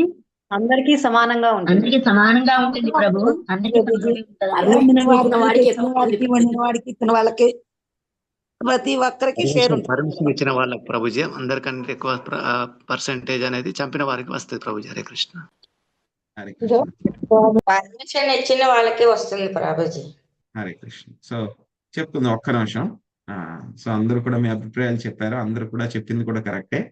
సో ఇందులో ఏంటంటే కనుక ఒక జంతువు చంపబడిందంటే కనుక మొత్తం 6గురికి కూడా అందులో సమానంగానే వస్తుంది. 6వ వంతు అందరికీ సమానంగా వస్తుంది. అందులో ఏమీ అనుమానం ఏమీ లేదు. ఓకే, ప్రతి ఒక్కళ్ళకి కూడా 6వ వంతు సమానంగా వస్తుంది. కానీ హోల్సేల్ ఎవరు ఇక్కడ? హోల్సేలరు ఆ పర్మిషన్ ఇచ్చిన వాడు అనమాట. చంపేవాడైతే కనుక మహా ఎంతమంది ఎన్నిటిని చంపుతాడు? రోజుకు 10 20 చంపుతాడు. కానీ పర్మిషన్ ఇచ్చిన వాడైతే కనుక మొత్తం ఆ యొక్క సిటీలో ఒక 20 షాపులు ఉన్నాయనుకోండి. 20 షాపులు ఇంటూ ప్రతి షాపులోనూ కూడా ఒక 10 రోజుకి చంపబడినాయి అనుకుంటే కనుక 200 200 ఇంటూ 6వ వంతు. అందరికంటే కూడా ఎక్కువ బెనిఫిట్ ఎవరికి వస్తుంది? ఆ యొక్క పర్మిషన్ ఇచ్చిన వాడికి వస్తుంది అనమాట. బెనిఫిట్ అంటే కనుక పనిష్మెంట్ వాళ్ళకి ఎక్కువ షేర్ అన్నమాట. పాప కర్మలో ఎక్కువ భాగం. సో కాబట్టి మనము చాలా జాగ్రత్తగా ఉండాలి. ఇప్పుడు దాకా ఏదో జరిగింది చేసాము అని అంటే కనుక ఓకే, బట్ ఏంటంటే కనుక తర్వాత అయినా సరే మనము ఇటువంటి పాప కర్మల నుంచి మనల్ని మనము రక్షించుకోవాలన్నమాట. చాలా జాగ్రత్తగా మనం ఉండాలి. సో ఇంకా నారదముని ఏం చెప్తున్నారో చూద్దాం. నాగం సునీత మాతాజీ 9వ శ్లోకము 10వ శ్లోకము అనువాదం చదవండి. హరే కృష్ణ ప్రభుజీ. ధన్యవాద ప్రణామం. ఈ ప్రభుజీ ఎన్న బుక్ ప్రభుజీ, ఎన్న బుక్ ప్రభుజీ? స్కందం. హరే కృష్ణ. చతుర్థ స్కందం 25వ అధ్యాయం మాతాజీ. బుక్ నాకు తెలీదు. చతుర్థ అంటే నాకు అర్థం కాదు. 4. హరే కృష్ణ. 25వ అధ్యాయం. ఓకే, హరే కృష్ణ. హరే కృష్ణ ప్రభుజీ. ఈ సందర్భమున పురాతన ఇతిహాసమైన పురంజన చరితమును నేను గోరుదును, నీవు సావధానముగా ఆలకింపు. 10వ శ్లోకం. రాజా, పూర్వం ఒకప్పుడు పురంజనుడని రాజు ఉండేవాడు. తన మాహత్యములచే అతడు ప్రసిద్ధి చెంది ఉండెను. అతనికి అవిజ్ఞాతుడనిడి మిత్రుడు కలడు. అవిజ్ఞాతుని కర్మలను ఎవ్వరును ఎరుగకుండిరి. Thank you. Hare Krishna. Hare Krishna. So ఎవరైనా సరే తప్పు పనులు చేస్తున్నటువంటి వ్యక్తికి, ఒరే నువ్వు ఇలాగ తప్పు చేస్తున్నావు అని చెప్పేసి డైరెక్ట్ గా ముఖం మీద చెప్పామనుకోండి, వెంటనే వాడి ఫస్ట్ రియాక్షన్ ఎలా ఉంటుంది? అందులోని వాడు చాలా మూర్ఖుడు అనుకోండి, వెంటనే వాడి రియాక్షన్ ఎలా ఉంటుంది? చాలా భయంకరంగా ఉంటుంది. కోపం వస్తుంది, మనల్ని తిడతాడు. చాలా టెంపర్ ఎక్కువ ఉంటే కనుక మనల్ని కొట్టడానికి కూడా వచ్చేస్తాడు, కొడతాడు కూడా. సో ఎందుకంటే వాడు అజ్ఞానంలో ఉన్నాడు కాబట్టి. అదే విధంగా మనం అందరం కూడా భౌతికులం కాబట్టి, సో ఇక్కడ ప్రాచీన బర్హి కూడా ఎలా ఉన్నాడు? ఆయన అదే స్థాయిలోనే ఉన్నాడు. ఆయనకి డైరెక్ట్ గా నువ్వు ఇలా చేస్తున్నావు ఇలా చేస్తున్నావు అని చెప్పేసి బాగా ఎక్కువ చెప్పారనుకోండి, ఆయన కూడా తిరగబడవచ్చు. ఇక్కడ ఉద్దేశ్యం ఏంటి అని అంటే కనుక, తప్పు చేసిన వాడికి తన తప్పు తెలిసేలా చేయడం ముఖ్య ఉద్దేశం. అంతేగాని వాడిని ఏదో బ్లేమ్ చేయాలి, వాడిని తప్పు పట్టాలనేటువంటి ఉద్దేశం కాదు. ఇక్కడ ఏం చేయాలి? వాడు చేసిన తప్పు వాడికి తెలిసి వచ్చేలా చేస్తే కనుక వాడు ఏమవుతాడు? వాడంతటా వాడే మారడానికి ప్రయత్నిస్తాడు. అంతేకాకుండా నువ్వు ఇలా తప్పు చేస్తున్నావు అని అంటే కనుక వాడు ఏం చేస్తాడు? తన్ని తాను వాడు డిఫెండ్ చేసుకోవడానికి ప్రయత్నిస్తాడు. లేదు లేదు, ఇది కరెక్టే, ఇది కరెక్టే, ఇది కరెక్టే. సో అందుకని ఈ విషయం చక్కగా నారదమునికి తెలుసు కాబట్టి ఎక్కడ ఎవరికి ఎప్పుడు ఏ విధంగా ఎలాగ చెప్పాలో అవన్నీ కూడా నారదమునికి తెలుసు. సో కాబట్టి ఇక్కడ ప్రాచీన బర్హికి, అందులోనూ మొత్తం భూమిని అంతా పరిపాలిస్తున్న ఆయనకి డైరెక్ట్ గా మీరు తప్పు చేస్తున్నావు అని చెప్తే కనుక అది కరెక్ట్ గా ఉండదని చెప్పేసి ఆయన ఏం చెప్పారు? ఇండైరెక్ట్ గా ఒక పొడుపు కథ ఆయన చెప్పారన్నమాట. ఎవరిది ఆ పొడుపు కథ? ఇక ప్రాచీన బర్హి యొక్క పొడుపు కథ ప్రాచీన బర్హికే చెప్పారు. కానీ ఏం చెప్పారు? పేరు మార్చారనమాట. ఈ కథలో హీరో పేరేంటి? పురంజనుడు. పురంజనుడు అనేటువంటి వ్యక్తి ఆ కథలో హీరో అన్నమాట. ఎవరు యాక్చువల్ గా ప్రాక్టికల్ గా హీరో అంటే కనుక ప్రాచీన బర్హి. ఇంకా చెప్పాలి అని అంటే కనుక ఆ హీరో మనం అందరం కూడా హీరోలే. ఆ హీరోలు మనం అందరం కూడా అన్నమాట హీరోలే. సో మనందరి కథ ఇప్పుడు చెప్పబోయేది, నేర్చుకోబోయేటువంటిది మనందరి యొక్క కథ అన్నమాట. సో అది ఇప్పుడు చాలా చక్కగా నారదముని చెప్తారు, చాలా గ్రాఫికల్ గా చెప్తారు. సో అదేంటో మనం ఒక్కొక్కసారి చూద్దాం అన్నమాట. సో ఇక్కడ కథ ఎలా మొదలవుతుంది అని అంటే కనుక ఆయన ఎలా చెప్తున్నారు, పూర్వము ఆ రాజు ఉండేటువంటి వాడు. ఆ రాజు పేరు ఏమిటి? పురంజన. సో అతను చాలా గొప్ప గొప్ప కార్యాలన్నీ కూడా, మహత్కార్యాలన్నీ కూడా చేయటంలో చాలా ప్రసిద్ధి చెందినటువంటి వాడు. అతనికి అవిజ్ఞాతుడు అనేటువంటి ఒక స్నేహితుడు ఉన్నాడు. సో అవిజ్ఞాతుడి యొక్క కర్మలు ఎవ్వరూ కూడా తెలుసుకోలేరు అని చెప్పి చెప్తున్నారు అన్నమాట. సో ఇక్కడ మనం చూడాల్సింది ఏంటి, ఇక పురంజన. పురంజన అంటే కనుక ఏమిటి? ప్రతి జీవి కూడా పురంజనుడే. అంటే కనుక పురా అంటే కనుక దేహము, నవద్వారే పురాదేహి అని చెప్తారు కదా మనకి భగవద్గీతలో కూడాను. 9 ద్వారాలు ఉన్నటువంటి పురంలో జీవుడు, నవద్వారే పురాదేహి అని చెప్తారు. అలాగే పురము అంటే కనుక ఇక్కడ దేహము, జన అంటే కనుక జీవుడు. సో పురంజన అంటే కనుక ఎవరు? ఈ యొక్క నవద్వారాలు ఉన్నటువంటి యొక్క దేహంలో జీవించేటువంటి వాడు పురంజనుడు. సో ఇక్కడ ఏం చెప్పారు? పురంజనుడిని హీరో కింద చెప్పారు, ఒక రాజు కింద ఇక్కడ వర్ణించడం జరిగిందనమాట. సో అందరూ లౌకికులు అందరూ కూడా, ఇంద్రియ నిర్దేశాలకి లొంగేటువంటి వాళ్ళందరినీ కూడా ఏమంటారు? లౌకికులు అని చెప్పి చెప్తారనమాట. సో అలాగే ఇంద్రియ భోగరతులైనటువంటి లౌకికుడైనటువంటి వాళ్ళని ఏమంటారు? పురంజనుడు. ఎవరైతే కనుక నేను ఎక్కడున్నాను అనేటువంటి విషయం తెలుసుకోకుండా కేవలం కామ్య కర్మల్లోనూ, కేవలం ఇంద్రియ భోగంలోనూ పూర్తిగా మునిగిపోయేటువంటి వాళ్ళని ఏమంటారు? ఈ యొక్క పురంజనుడు అని చెప్పి చెప్పుకోవచ్చు అన్నమాట. సో అతనికి ఒక గొప్ప మిత్రుడు ఉన్నాడు అనమాట. ఎవరు? అవిజ్ఞాత సఖ. ఆ మిత్రుడు ఉన్నాడు అని చెప్పేసి ఈ పురంజనుడికి కూడా తెలియదు. నాకు ఒక మిత్రుడు ఉన్నాడు. ఇంకోటి ఏంటి ఆ యొక్క గొప్పతనము, ఆ యొక్క మిత్రుడి యొక్క కర్మలు ఎవ్వరికి కూడా తెలియవు. మొట్టమొదటిది ఏంటి? పురంజనుడికి కూడా నాకు ఒక మిత్రుడు ఉన్నాడు అని చెప్పి తెలియదు. అందుకే ఏమన్నారు? అతన్ని అవిజ్ఞాత సఖ అని చెప్పి చెప్పడం జరిగిందనమాట. ఆ మిత్రుడు ఉన్నాడు అని కూడా తెలియదు. అలాగే మనం ఏం చెప్పుకున్నాం, ఇంకా పురంజన అంటే కనుక ఏమిటి? మనందరూ జీవులు, బద్ధ జీవులు. ఎవరైతే భౌతిక ప్రపంచంలో రకరకాల శరీరం తెలుసుకున్నారో మనందరం కూడా బద్ధ జీవులమే ఈ యొక్క పురంజన. మరి అవిజ్ఞాత సఖ ఎవరు? మనందరికీ కూడా స్నేహితుడు ఎవరు? ఎవరు మనందరితో పాటు ప్రతి శరీరంలో కూడా మనతో పాటు వస్తూ ఉన్నారు, ప్రతి క్షణం కూడా మనతో పాటు ఉన్నారు అంటే కనుక కొంతమంది చెప్పొచ్చు వెంటనే టక్ మన మొబైల్ మనతో పాటు ఎప్పుడు ఉంటుంది కదా అని చెప్పేసి. మొబైల్ కాదు. సో మొబైల్ కాదు, మొబైల్ కూడా ఒక్కొక్కసారి మనతో దూరంగా ఉండొచ్చు. మొబైల్ ఎప్పుడు వచ్చింది? ఈ మధ్యన వచ్చింది. సో కొత్త ఇన్స్ట్రుమెంట్ వస్తే కనుక మొబైల్ వెళ్ళిపోతుంది. సో మొబైల్ కాదు మనతో పాటు ఎప్పుడు ఉండేది మిత్రుడు. మనతో పాటు ఎప్పుడు ఉండేది మిత్రుడు ఎవరు అని అంటే కనుక పరమాత్మ. మనందరి హృదయాల్లో కూడా ఆయన పరమాత్ముడి కింద ఉన్నారు, మనతో పాటే ఎప్పుడు ఉంటూ ఉన్నారు. మనం ఏ శరీరం తీసుకున్నా, కుక్క శరీరం తీసుకున్నా, పిల్లి శరీరం తీసుకున్నా, పంది శరీరం తీసుకున్నా, అందంగా ఉన్నా అందంగా లేకపోయినా ప్రతి శరీరంలో కూడా మనతో పాటు ఆయన ఉన్నారు. సో ప్రతి శరీరంలో కూడా ఆయన మనతో పాటు ఉన్నారు. ఆయన ఎవరు?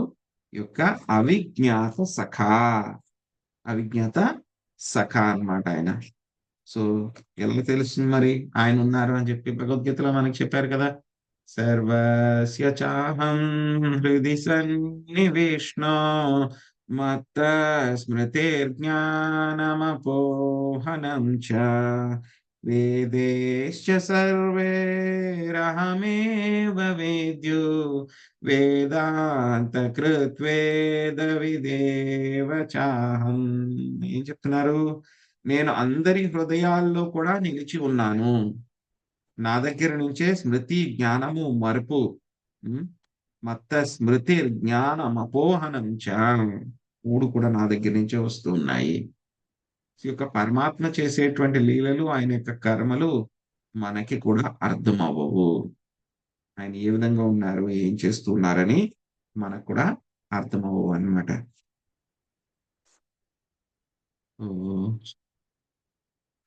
తత్తయ్య ప్రభుజీ, మీరు 11, 12 శ్లోకాల అనువాదం చూడండి. శ్రీకృష్ణ ప్రభుజీ, దండవత్నం ప్రభుజీ. జీవించుటకు ఉపయుక్తమైన ప్రదేశమును అన్వేషించుచు పురంజనుడు ప్రపంచమంతటను పర్యటించెను. ఎంత ప్రయాణించినా తనకు నచ్చిన ప్రదేశము అతనికి కనబడలేదు. అందుచే అతడు ఖిన్నుడై నిరాశ చెందెను. పురంజనుడు అపరిమితమగు ఇంద్రియ భోగ కోరికలను కలిగి ఉండి ఆ కోరికలన్నీయును తీరగల అనువైన ప్రదేశమును వెదుకుటకు ప్రపంచమంతటను పర్యటించెను. దురదృష్టవశాత్తు అతనికి సర్వత్రా అసంతృప్తి భావాన్ని గోచరించెను. ధన్యవాద ప్రభు. హరే కృష్ణ. హరే కృష్ణ. సో ఏదైనా ఒక రాజుగారు ఉన్నారనుకోండి, రాజుకు కావలసినటువంటి ఏమిటి? ముందుగా ఒక పెద్ద కోట కావాలి. కోట లేకపోతే కనుక ఎవరైనా అతన్ని రాజు కింద అంగీకరిస్తారా? అంగీకరించారు. ముందుగా ఏం కావాలి అతనికి? రాజ్యం కావాలి, కోట కావాలి, మంత్రులు కావాలి, సైన్యం కావాలి, ధనాగారం కావాలి, ఆ తర్వాత భార్య, సంతానం, వీళ్ళందరూ కావాలి. ఇవన్నీ ఇంకా ప్రజలు, వీళ్ళందరూ కూడా కావాలి. వాళ్ళందరూ ఉంటేనే ఏమవుతుంది? ఒక రాజు గాని, రాజ్యం గాని సుసంపన్నంగా ఉంటుంది. అలాగే ఈయన పురంజనుడికి ఒక రాజ్యం కావాలి. రాజ్యం అంటే కనుక ఆయన ఎక్కడైతే కనుక రాజ్యము, అందులోనూ ఒక కోట కావాలి, ఒక ఫోర్ట్, ఒక కోట కావాలి. కోట అంటే కనుక ఆయన నివసించడానికి అనువైనటువంటి ప్రదేశం ఒకటి కావాలి, కోట కావాలి. ఆ కోట కూడా ఎలా ఉండాలి? శత్రు దుర్భేద్యంగా ఉండాలి. ఎవరు పడితే వాళ్ళు అటాక్ చేయడానికి ఉండకూడదు. ఆ కోటలో చాలా ఎంజాయ్మెంట్ విషయాలు కూడా చాలా ఉండాలి. అటువంటి ఒక అనువైన ప్రదేశం కోసము ఈయన పురంజనుడు తిరుగుతూ ఉన్నాడు, వెతుకుతూ ఉన్నాడు, తిరుగుతూ ఉన్నాడు, వెతుకుతూ ఉన్నాడు. ఎక్కడ కూడా ఆయనకి అటువంటి మంచి ప్రదేశం దొరకట్లేదు. ఆయనకి అటువంటి మంచి ప్రదేశం దొరకట్లేదు అని చెప్పేసి ఆయన చాలా బాధపడుతూ ఉన్నాడు అన్నమాట పురంజనుడు. అయ్యో, నాకు మంచి కోట దొరకట్లేదు, మంచి ఫోర్ట్ కావాలి నాకు. ఎక్కడ దొరుకుతుంది? అన్ని ఫెసిలిటీస్ ఉండాలి అక్కడ, అన్ని రకాలుగా శత్రు దుర్భేద్యంగా ఉండాలి, చాలా ఎత్తైన ప్రదేశంలో ఉండాలి. సో అలాంటి కోట నాకు దొరకట్లేదు అని చెప్పేసి ఆయన చాలా బాధపడుతూ ఉన్నాడు. ఆ తర్వాత మళ్ళీ 12వ శ్లోకంలో ఏం చెప్తున్నారు మనకి?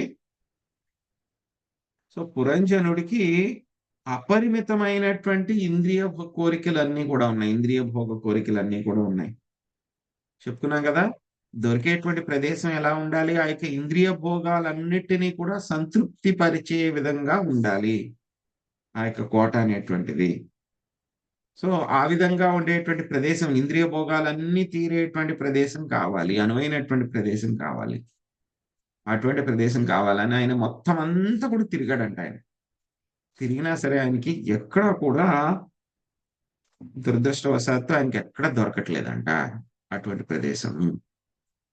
అసలు ఏంటి యొక్క అనువైన ప్రదేశం ఏంటి? పొడుపు కథలో యొక్క కోట దొరకట్లేదు ఏంటి, రాజుగారికి ఏంటి అని అంటే కనుక మనం ఎలాగ అర్థం చేసుకోవాలి అని అంటే కనుక, జీవుడు కూడా ఏం చేస్తూ ఉన్నాడు? ఇంద్రియ భోగం చేయడానికి రకరకాలైనటువంటి ఏం చేస్తారు? ఆయనకి కోట కావాలంటే కనుక, మంచి ప్రదేశం కావాలి అంటే కనుక ప్రతి చోటకి వెళ్ళి ఆయన వెతుకుతూ ఉంటాడా? ఈ ప్రదేశం బాగుంటుందా నా ఇంద్రియ భోగానికి, ఇక్కడ కోట కట్టుకుంటే బాగుంటుందా అని చెప్పి ప్రతి చోట ఆయన తిరుగుతూ ఉంటాడు.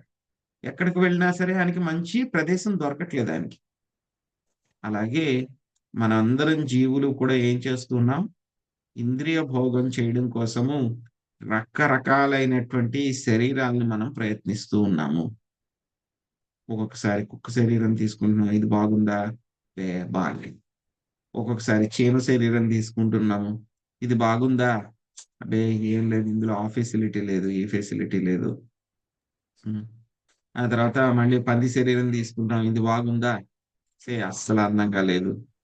ఆ తర్వాత మళ్ళీ ఏ కాకి శరీరం తీసుకుంటాం. ఇది బాగుందా? ఇదైతే కనుక చక్కగా ఎగరొచ్చు. ఇది బాగుందా? అవి బాలేదు, చూడడానికి అస్సలు బాగలేదు. ఆ తర్వాత మళ్ళీ పావురం శరీరం తీసుకుంటాం. పావురం అయితే తెల్లగా ఉంటుంది, బాగుంటుంది. అది బాగుందా? ఆ శరీరం తీసుకుంటాం. అది కూడా బాలేదు. చూడు ఎప్పుడు ఒకటే తెల్ల రంగు, ఏం బాలేదు. రామచిలుక అయితే బాగుంటుంది. మళ్ళీ రామచిలుక శరీరం దానికి చూడైతే 2 రంగులు ఉన్నాయి. రామచిలుక శరీరం 2 రంగులు బాగున్నాయి. రామచిలక శరీరం తీసుకుని నాకైతే 2 రంగులు. ఇక్కడ నెమలికి చూడండి ఎన్ని రంగులు ఉన్నాయో, బోల్డ్ రంగులు. వద్దంటే కనుక మళ్ళీ అది పించి విప్పి డ్యాన్స్ చేస్తుంది. ఎంత ఆనందంగా ఉంది అది. నెమల్లాగా అయితే బాగుండు. మళ్ళీ నెమలి అవుతారు. నెమలి తీసుకున్న తర్వాత కూడా ఎవడో కూడా వచ్చి పట్టేసుకుంటాడు దాన్ని. జైల్లో ఎక్కడ పింజరంలో ఎక్కడో పెడతాడు, పంజరంలో ఎక్కడో పెడతాడు. పెట్టిన తర్వాత అయ్యో నాకేం ఆనందం ఉంది. చూడు ఈ మనిషి అయితే కనుక ఎంత బాగుంటుంది. మనిషి శరీరం అయితే బాగుంటుంది.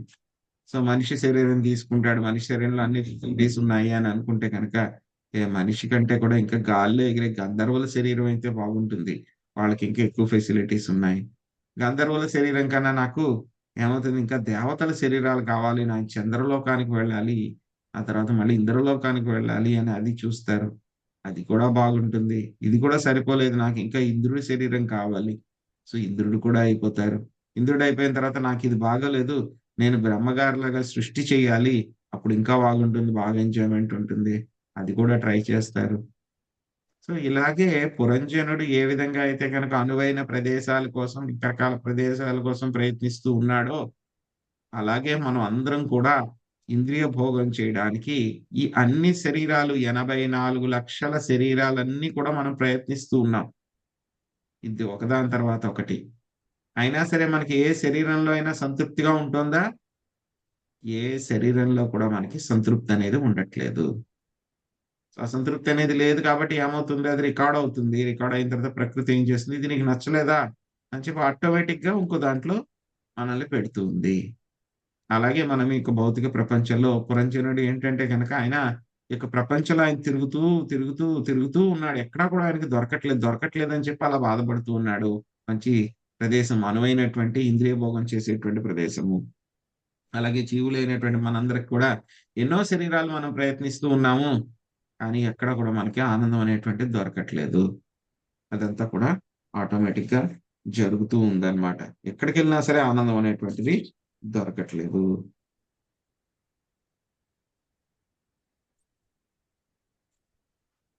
ఎక్కడికి వెళ్ళినా సరే ఆనందం అనేటువంటిది లేదనమాట అతనికి. సుబ్రహ్మణ్య ప్రభుజీ 13, 14 శ్లోకాల అనువాదం చదవండి. హరే కృష్ణ ప్రభుజీ.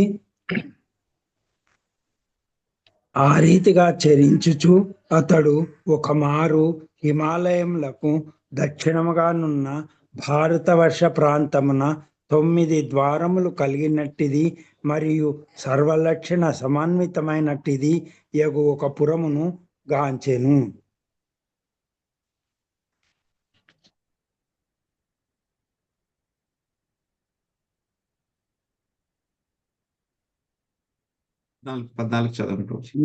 హరే కృష్ణ. 14 ఆ పురము ప్రాకారములచే ఉపవనములచే పరివృతమై ఉండెను. దాని యందు బురుజులు, కాలువలు, గవాక్షములు, తోరణములు కలవు. అచ్చట గల గృహములు బంగారము, వెండి, లోహమయ శిఖరములచే శోభించుచుండెను. హరే కృష్ణ ప్రభుజీ. సో ఇలా తిరుగుతూ ఉన్నాడు ఆయన. పురంజనుడు తిరుగుతూ తిరుగుతూ తిరుగుతూ ఉంటే కనుక ఆయనకి ఏమైంది, ఒక మంచి ప్రదేశం దొరికింది. ఇక్కడ ఏమైంది, ప్రదేశం దొరకడమే కాదు, డైరెక్ట్ గా ఒక కోటే దొరికేసింది, ఒక సిటీ, ఒక నగరమే దొరికేసింది. అన్ని రకాల అన్ని ఫెసిలిటీస్ ఉన్నటువంటి సిటీ దొరికేసింది. సో ఎక్కడుంది, ఆ యొక్క హిమాలయాలకి దక్షిణంగా భారతవర్ష ప్రాంతంలో 9 ద్వారాలు ఉన్నటువంటి అదేవిధంగా అన్ని లక్షణాలు కలిగినటువంటి ఒక సిటీ, పురము దొరికింది. ఒక పురం, మంచి సిటీ దొరికేసింది, ఒక నగరమే దొరికేసింది. ఆయన ఏమన్నాడు, ఏదో సింపుల్ ప్రదేశం దొరికితే బాగుండు అనుకుంటే ఒక సిటీయే దొరికేసింది ఏకంగా ఆయనకి. ఆ సిటీలో ఇంకా ఏమేం ఫెసిలిటీస్ ఉన్నాయి అనేటువంటిది కూడా చెప్తున్నారు. ఏమున్నాయంట ఆ యొక్క సిటీలోను, మొత్తం సిటీ చుట్టూరు కూడా మొత్తం ఆ యొక్క నగరం ఆ కోట చుట్టూరు కూడా పెద్ద పెద్ద ప్రాకారాలు అంటే గోడలు ఉన్నాయంట, పెద్ద పెద్ద గోడలు ఉన్నాయి. ఆ సిటీ లోపలంతా కూడా ఏమున్నాయి, పార్కులు కూడా ఉన్నాయంట, చాలా చాలా పార్కులు ఉన్నాయంట, ఉపవనాలు ఉన్నాయన్నమాట. ఆ యొక్క నగరాన్ని రక్షించుకోవడానికి ఏమున్నాయి, పెద్ద పెద్ద ఆ పెద్ద పెద్ద బురుజులు కూడా ఉన్నాయంట. పెద్ద పెద్ద బురుజులు అంటే కనుక మనం చూసేవాళ్ళం కదా ఇది వరకును, కోటల్లోకి వెళ్తే అక్కడి నుంచి వాళ్ళందరూ కూడా ఏంటి ఫిరంగులు అవన్నీ పెట్టి పేలుస్తూ ఉంటారు, బురుజులు అంటారు వాటిని. పెద్ద పెద్ద బురుజులు ఉన్నాయంట, లోపల కాలువలు ఉన్నాయంట వాటర్ సప్లై కోసము. ఆ తర్వాత గవాక్షాలు ఉన్నాయన్నమాట. సో పెద్ద పెద్ద ఎత్తుగా ఉండేటువంటి భవనాలు, అక్కడ తోరణాలు అవన్నీ కూడా ఉన్నాయంట. లోపలంతా కూడా ఇళ్ళన్నీ కూడా దేంతో తయారు చేశారు, బంగారము, వెండి, రకరకాలైనటువంటి లోహాలతోటి ఆ యొక్క ఇళ్ళన్నీ కూడా వాటి యొక్క శిఖరాలన్నీ కూడా అలంకరించబడి ఉన్నాయి అని చెప్తున్నారు అనమాట. ఎంత బాగుందండి ఈ యొక్క నగరం, చాలా బాగుంది కదా, రెడీమేడ్ గా దొరికేసింది పురంజనుడికి ఆయనకి. సో అసలు ఏంటి నగరం ఏంటి అని చూస్తే కనుక ఇది భారత భూమిలో మనకి లభించినటువంటి జన్మ, అందులో మనకి దొరికినటువంటి యొక్క మానవ శరీరం యొక్క నగరము యొక్క మానవ శరీరము. సో కాబట్టి ఇక భారత భూమిలో దొరికినటువంటి వాళ్ళకి జన్మ తీసుకున్నటువంటి వాళ్ళందరూ కూడా ఏం చేయాలి, భారత భూమిలే హైల మనుష్య జన్మ యారా జన్మ సార్థక కరి కర ఉపకార. భారత భూమిలో ఎవరైతే కనుక జన్మ తీసుకున్నారో వాళ్ళు ఏం చేయాలి, ముందుగాను వాళ్ళ యొక్క జీవితాన్ని వాళ్ళు సార్థకం చేసుకోవాలి, వాళ్ళ జీవితాన్ని వాళ్ళు సార్థకం చేసుకోవాలి. ఆ తర్వాత ఏం చేయాలి, వేరే వాళ్ళకి ఉపకారం కూడా చేయాలి. ఎలా అయితే కనుక మనకి ఫ్లైట్ లో చెప్తారు కదా, ఎమర్జెన్సీ వస్తే కనుక ముందు మీరు ఆక్సిజన్ మాస్క్ వేసుకోండి, ఆ తర్వాత పక్క వాళ్ళకి సాయం చేయండి. ముందు మీరు ఆక్సిజన్ మాస్క్ వేసుకోకుండా పక్క వాళ్ళకి సాయం చేయడానికి వెళ్ళొద్దు అని చెప్తారు. ఫ్లైట్ అటెండెంట్ ఆ అమ్మాయి చెప్తుంది అనౌన్స్మెంట్ చేసినప్పుడు. అలాగే ఇక్కడ కూడా ఏం చెప్తున్నారు, ముందు మన జన్మని మనం సార్థకం చేసుకుని అక్కడతో ఆగిపోకూడదు, పక్క వాళ్ళకు కూడా మనము యొక్క ఉపకారం చేయడానికి ప్రయత్నించాలి అని చెప్తున్నారు. యొక్క భారత భూమి ఎలా ఉంటుంది, అన్ని లక్షణాలు కూడా సర్వలక్షిత లక్షణం, అన్ని లక్షణాలు కూడా కలిగి ఉంటుంది అన్నమాట. కానీ ఏంటంటే కనుక ప్రస్తుతము చాలా చోట్ల కూడా ఇక భగవద్భక్తి అనేటువంటిది లోపించింది అనమాట, ఒక్కటే లోపం అన్నమాట. సో బాగుంది, ఈ నగరం అంతా కూడా చాలా బాగుంది, 9 ద్వారాలన్నీ కూడా ఉన్నాయి. అలాగే ఇక శరీరం కూడా మనకి ఏమవుతుంది, మంచి శరీరం దొరుకుతుంది మనకి. సో మంచి ఆరోగ్యంగా ఉంటుంది, చాలా బలంగా ఉంటుంది. సో ఇవన్నీ కూడా బాగానే ఉన్నాయి. అటువంటి శరీరం మనకు కూడా దొరికిన దాంతో మన ఆనందంగా ఎలా అయితే పురంజనుడు ఆనందంగా ఉండడానికి ప్రయత్నిస్తున్నాడో, అలాగే మనం కూడా దొరికినటువంటి యొక్క మానవ శరీరంలో మనకు కుదిరినంత వరకు కూడా ఇంద్రియ భోగం చేయడానికి మనం కూడా ప్రయత్నిస్తూ ఉన్నాము. సో ఇక్కడ చెప్పినటువంటి యొక్క ప్రాకారాలు ఇవన్నీ కూడా చెప్పారు కదా మనకి. యొక్క ప్రాకారాలు అని అంటే కనుక ఏంటి, పురంలో మన శరీరం మీద ఉన్నటువంటి యొక్క చర్మము. ప్రాకారం అంటే కనుక చర్మం అన్నమాట, గోడలు. చర్మం అనేటువంటిది గోడలు అన్నమాట మనకి శరీరానికి. ఆ తర్వాత ఉపవనాలు అంటే కనుక పార్కులు అని చెప్పుకున్నాం కదా. ఈ పార్కులు అంటే కనుక ఏమిటి, పార్కులు అంటే అవి ఉపవనాలు అని అంటే కనుక అదేమిటి, మన శరీరం మీద ఉండేటువంటి వెంట్రుకలు. ఆ తర్వాత ఎత్తెత్తుగా మనకి ఇక టవర్స్ అన్ని కూడా ఉంటాయని చెప్పుకున్నాం కదా మనం. ఏమంటున్నారు, అత్తలా అంటున్నారు అనమాట. పెద్ద పెద్ద గవాక్షాలు అని చెప్తున్నారు కదా, బురుజులు అని చెప్తున్నారు కదా. ఎత్తుగా ఉండేటువంటిది ఏమిటి, తల. మన శరీరంలో కూడా ముఖంలో కూడా ఎత్తుగా ఉండేటువంటిది ఏమిటి, మన యొక్క ముక్కు. ఇవన్నీ అనమాట, ముక్కు, తల, ఇవన్నీ కూడా.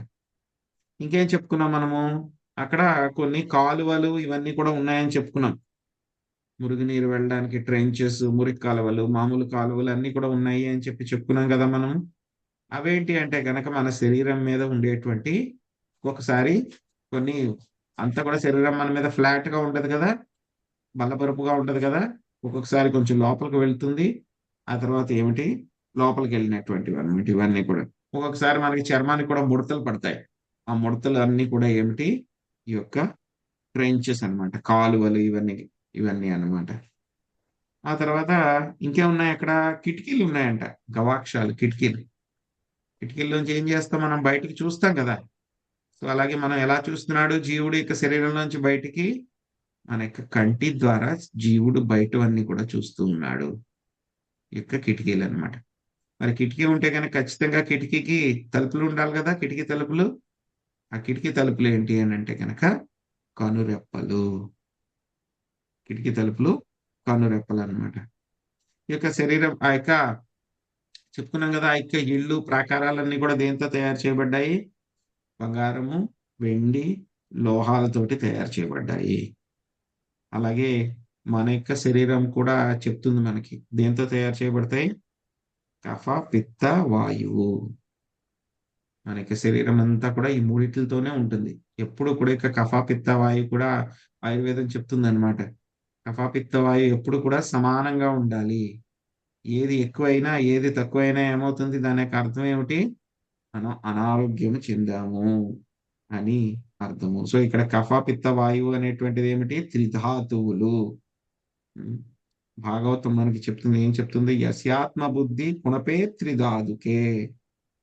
సో ఎవరైతే కనుక త్రిధాతుకమైనటువంటి యొక్క శరీరాన్ని, సంచిని ఎవరైతే ఆత్మ అనేటువంటి భావించేటువంటి వాడు ఎవరు?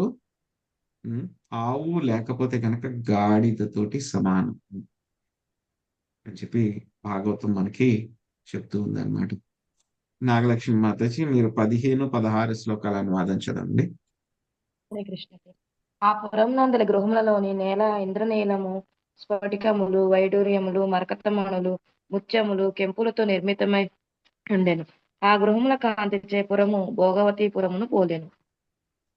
ఆ పురమునందు పెక్కు సభాగృహములు, కూడలి స్థలములు, రహదారులు, భోజనశాలలు, జోదగృహములు, అంగళ్ళు, విశ్రాంతి స్థలములు, పతాకములు, ధ్వజములు, సుందరమ్మ ఉద్యానవనములు కలవు. వీటన్నిటిచే నగరము పరివృత్తమై ఉండెను. హరే కృష్ణ ప్రభుజీ. దండవత్. ఎంత బాగుందో కదా ఈ సిటీ. చెప్తుంటేనే మనకు కూడా ఉండాలనిపిస్తుంది కదా అక్కడికి వెళ్ళి అలాంటి సిటీలో. మన సిటీలో ఏముంటాయి? అన్ని కూడా పొల్యూషన్, ట్రాఫిక్, ఇవి తప్పితే ఏముంటుంది. సో ఈ సిటీ చూడండి ఎంత బాగా ఉంది, ఎంత అందంగా ఉంది. మనమైతే కనుక బాగా ధనవంతులు ఏం చేస్తున్నారు? మహా అయితే కనుక గ్రానైట్ వేయించుకుంటారు వాళ్ళ ఇంట్లో నేల కింద. కానీ ఇక్కడ ఇళ్లలో ఏమున్నాయంట? ఇంద్రనీలము, స్ఫటికము, వైడూర్యములు, మరకతమణులు, ముత్యములు, కెంపులు. వాటితోటి వాళ్ళు నేలను వాళ్ళు అలంకరించుకున్నారంట. వాళ్ళు కాళ్ళ మీద రోజు నడుచుకుని వెళ్ళడానికి. మనం ఏం చేసుకుంటున్నాము?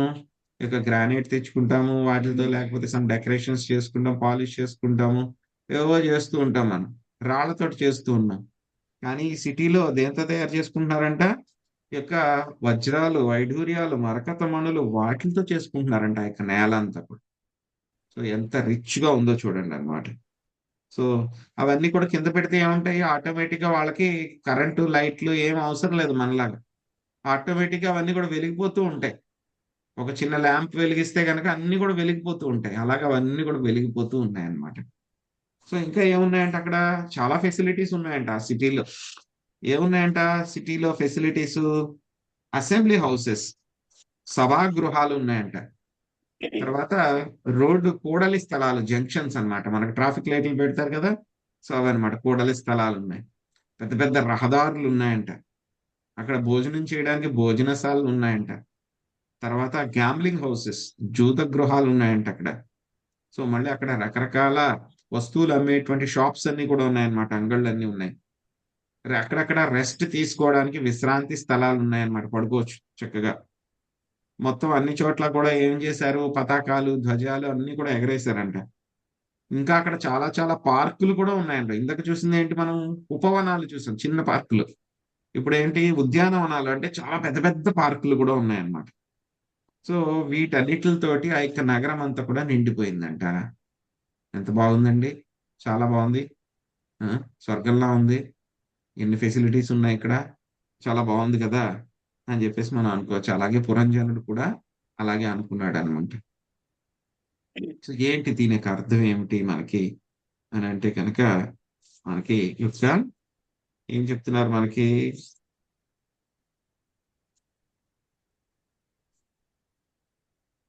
ఇక వజ్రాలు, వైఢూర్యాలు, మణులు ఇవన్నీ కూడా ఏంటంటే కనుక మనకున్నటువంటి రకరకాల కోరికలు, ఇంద్రియ భోగం చేయడం కోసం అని చెప్పేసి మనము చేసేటువంటి రకరకాల ప్లాన్స్. మనం అన్ని కూడా ప్రణాళికలు వేస్తూ ఉంటాం కదా. ప్రణాళికలు ఇస్తూ ఉంటాం, కోరికలు కావాలి అని చెప్పేసి. అవన్నీ కూడా ఏంటి వాటిలన్నిటిని ఎలా పోలుస్తున్నారు? ఈ యొక్క వజ్రాలు, వైడూర్యాలు, మరకతమణులు, ముత్యాలతో తయారు చేయబడినటువంటి నేలతోటి దాన్ని పోలుస్తూ ఉన్నారనమాట. ఇంకా ఏమిటి, ఆ యొక్క నగరానికి ఒక క్యాపిటల్ ఉంది. ఏంటా క్యాపిటల్? క్యాపిటల్ ఉంటుంది కదా, ప్రతి రాజ్యానికి ఒక క్యాపిటల్ ఉంటుంది, ప్రతి దేశానికి ఒక క్యాపిటల్ ఉంటుంది. అలాగే ఈ యొక్క నగరానికి కూడా క్యాపిటల్ ఉంది. ఏంటి? అలాగే పురంజనుడి యొక్క శరీరానికి కూడా, మనందరి యొక్క శరీరానికి కూడా ఒక క్యాపిటల్ ఉంది. ఏంటా క్యాపిటల్? హృదయము. హృదయం ఉంటుంది. ఎలా అయితే కనుక రాజుగారు ఎక్కడ ఉంటారు? వాళ్ళకి రాజధానిలో ఉంటారు. సో ప్రైమ్ మినిస్టర్ ఎక్కడ ఉంటాడు? దేశ రాజధానిలో ఉంటారు. సో ముఖ్యమంత్రి ఎక్కడ ఉంటారు? రాష్ట్ర రాజధానిలో ఉంటారు. అలాగే ఈ శరీరానికి కూడా రాజు ఎవరు? ఆయన ఎక్కడ ఉంటారు? క్యాపిటల్ లోనే ఉంటాడు. ఏంటో క్యాపిటల్? హృదయము. హృదయంలోనే కదా మన ఆత్మ ఉండేది. సో అలాగే అనమాట, హృదయంతో సమానం అన్నమాట. ఇంకేం చెప్తున్నారు? మనకి అసెంబ్లీ హౌసెస్ ఉన్నాయి. అంటే అన్ని కలుసుకునేటువంటి ప్రాంతం, అంటే జంక్షన్ అన్నమాట. సో అన్ని కలుసుకునేటువంటి ప్రదేశం అంతా కూడా ఎక్కడుంది? మన యొక్క హృదయము. హృదయంలోకే, ఎందుకంటే కంట్రోల్ అంతా అక్కడ ఎక్కడుంది? హార్ట్ లోనే ఉంది, హృదయంలోనే ఉంది. ఆ తర్వాత ఇంకేమున్నాయి? రకరకాల జంక్షన్స్ ఉన్నాయని చెప్పుకున్నాం. ఎక్కడున్నాయి మన శరీరంలో జంక్షన్స్ అంటే కనుక, మొత్తము ఇక్కడ మనకి ఒకటి ఉంటుంది, ఇక్కడ మెడ దగ్గర ఉంటుంది, మెడ వెనకాల. అక్కడ ముక్కులోంచి వెళ్ళేది, నోట్లోంచి వెళ్ళేది, కంట్లోంచి వెళ్ళేది, గాలి వెళ్ళేది, అన్ని కూడా అక్కడ కలుసుకుంటాయి. చెవుల్లోకి వెళ్ళేది అన్ని కూడా అక్కడ కలుసుకుంటాయి. సో అటువంటి ప్రదేశం అన్నమాట జంక్షన్. ఆ తర్వాత ఇంకేమున్నాయి? ఇక్కడ మళ్ళీ పతాకాలు ఇవన్నీ కూడా ఉన్నాయని చెప్పుకున్నాం కదా మనం. అవి మన అరచేతులు, అరిపాదాలు అన్నమాట. ఆ తర్వాత మళ్ళీ ఇక్కడ రకరకాల రహదారులు ఉన్నాయి అని చెప్పుకున్నాం మనం. అలాగే మన మెదడుకు వెళ్ళేటువంటివి నాడులు ఉంటాయి అన్నమాట. ఈ నాడులు అవి సుషుమ్న, ఇద, పింగళ, ఇవన్నీ కూడా ఎలా ఉన్నాయి? మనకి వెన్నెముకతో పాటు అవన్నీ కూడా మనకి ఉన్నాయి అన్నమాట. మనకి వెనకాలంతా కూడా ఉన్నాయి. ఆ తర్వాత ఇంకేం చెప్పుకున్నాం మనం?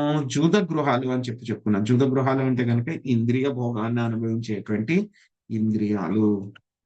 ఆ తర్వాత అక్కడ ఏం చెప్పుకున్నాం? ఇంకా మనం మార్కెట్ ఉంటుందని చెప్పుకున్నాం. పెద్ద పెద్ద షాపులన్నీ కూడా ఉంటాయని చెప్పుకున్నాం.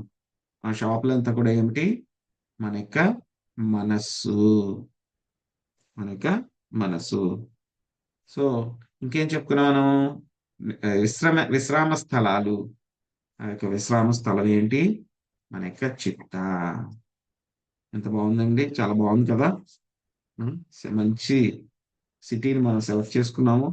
ఇక్కడ సిటీ చెప్తున్నట్టే మీరు చెప్పినట్టు అంతా కూడా చాలా బాగుందండి అని అనిపిస్తూ ఉంటుంది మనకు కూడాను. సో చూద్దాం ఇంకా ఏంటి అని చెప్పేసి.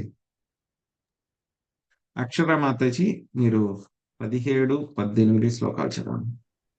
హరే కృష్ణ ప్రభుజీ. ఆ నగరము వెలుపల గల సుందరము కొలను చుట్టూ పెక్కు సుందరమైన వృక్షములు, లతలు కలవు. ఎల్లప్పుడూ కలవరము కావించేటి పక్షుల గుంపుతోనూ జూంకారము చేయు సుమ్మెదలతోనూ ఆ సరస్సు పరివృత్తమై ఉండెను. మంచు పర్వత జలపాతము నుండి వసంత వాయువు తెచ్చిన నీటి బిందువులు సరోవర తటమున గల వృక్షముల శాఖలపై నిలిచినవి. హరే కృష్ణ ప్రభు. థ్యాంక్ యూ ప్రభు. హరే కృష్ణ. సో ఎలా ఉన్నాయంటే అక్కడ ఇంకాను ఇవన్నీ కూడా ఉన్నాయి, బాగానే ఉంది. మనకి ఇంకేం కావాలి? మంచి సీనరీ కావాలి, మంచి అందంగా ఉండే ప్రదేశాలు కావాలి. అవన్నీ కూడా చూడడానికి అక్కడ చాలా ఇంద్రియ భోగం చేయాలి, చాలా ప్రశాంతంగా ఉండాలి. అటువంటి ప్రదేశం కావాలి అని అనుకుంటాం కదా. సో అలాగే అక్కడ ఒక మంచి సరస్సు ఒకటి ఉందంట. ఆ యొక్క సరస్సు చుట్టూ కూడాను పెద్ద పెద్ద వృక్షాలు, లతలు అన్ని కూడా అల్లుపోయినటువంటి చెట్లు అన్ని కూడా ఆ యొక్క సరస్సు చుట్టూ ఉన్నాయన్నట్టు. సో అక్కడ రకరకాలైనటువంటి పక్షులు, తుమ్మెదలు అవన్నీ కూడా తిరుగుతూ ఉన్నాయి. అవన్నీ కూడా ఏం చేస్తున్నాయి? చక్కగా పక్షులు కిలకిల రావాలు చేస్తూ ఉన్నాయి, తుమ్మెదలంతా కూడా జుమ్మని నాదం చేస్తూ ఉన్నాయి. అవన్నీ కూడా చాలా చాలా బాగుంది అక్కడ. ఇంకేముందంటే అక్కడ చక్కగా మంచి వాటర్ ఫాల్ కూడా ఉందంట. ఒక లేకే కాకుండా అక్కడ మంచి జలపాతం కూడా ఉందన్నమాట. సో మంచు పర్వత జలపాతం నుండి వసంత వాయువు తెచ్చిన నీటి బిందువులు ఆ సరోవర తటమున గల వృక్షమ శాఖల పైన నిలిచినవి. చూడండి అక్కడ గాల్లోంచి వచ్చినటువంటి నీటి బిందులన్నీ కూడా ఏం చేస్తున్నాయి, ఆ యొక్క చెట్లు ఉంటాయి కదా, ఆ యొక్క చెట్ల మీద ఆ నీళ్ళన్నీ కూడా పడినాయి అంట. చాలా అందంగా ఉన్నాయన్నమాట. మరి దీని యొక్క అర్థం ఏమిటి అని అంటే కనుక, ఇంత అందంగా ఉండేటువంటి ప్రదేశాలు ఉన్నాయనుకోండి, లౌకికులు వెళ్తే కనుక వాళ్ళు ఏం చేస్తారు, అటువంటి ప్రదేశాల్లోనూ మేము ఇంద్రియ భోగం చెయ్యాలి అని చెప్పి చూస్తారు. వెంటనే ఏం చేస్తారు, మందు తాగే వాళ్ళు, మాంసభక్షణ చేసే వాళ్ళు అయితే కనుక ఏం చేస్తారు, వెంటనే వాటిని తెచ్చుకుని వాటిని ఎంజాయ్ చేయడానికి ప్రయత్నిస్తూ ఉంటారు. మాంసభక్షణ చేసేవాళ్ళు మాంసభక్షణ చేయాలని చెప్పి ప్రయత్నిస్తూ ఉంటారు, ఎందుకంటే వాళ్ళకి తెలిసింది అదే. సో ఇంకా ఆ తర్వాత ఏం చేయాలి, మైథున సుఖం అనుభవించాలి అని చెప్పి ప్రయత్నిస్తూ ఉంటారు, అన్నిటికంటే హైయెస్ట్ కాబట్టి. అదే భక్తులైతే ఏం చేస్తారు, అటువంటి ప్రదేశాలకు వెళ్తే వెంటనే చాలా బాగుంది ఈ ప్రదేశము, ఇక్కడికి వచ్చి నేను చాంటింగ్ చేసుకుంటే చాలా అద్దరిపోతుందని చెప్పి వెంటనే చాంటింగ్ బ్యాగ్ తీసి చాంటింగ్ చేయడం మొదలు పెడతారు. అక్కడికి వచ్చి చాలా బాగుంది ఇక్కడ అని చెప్పేసి, చాలా ఎంత ప్రశాంతంగా ఉంది, చల్లగా ఉంది, సో ఎంత బాగుంది చూడడానికి సీనరీ అని చెప్పి చాంటింగ్ బ్యాగ్ తీసి చాంటింగ్ చేసుకోవడం మొదలు పెడతారు భక్తులు. సో అది భక్తులకి ఇక లౌకికులకి మధ్యలో ఉన్నటువంటి తేడా అన్నమాట. కానీ ఇద్దరు కూడా ఇటువంటి మంచి మంచి సీనరీ ఉన్న ప్రదేశాలు ఇద్దరు కూడా ఇష్టపడతారు అన్నమాట. ఇష్టపడతారు కదా, ఇద్దరు ఇష్టపడతారు లేదా? ఇష్టపడతాం ప్రభుజీ. ఇష్టపడతాం. ఇష్టపడతారు అన్నమాట. సో అక్కడ ఇటువంటివన్నీ కూడా దొరికినాయి అన్నమాట.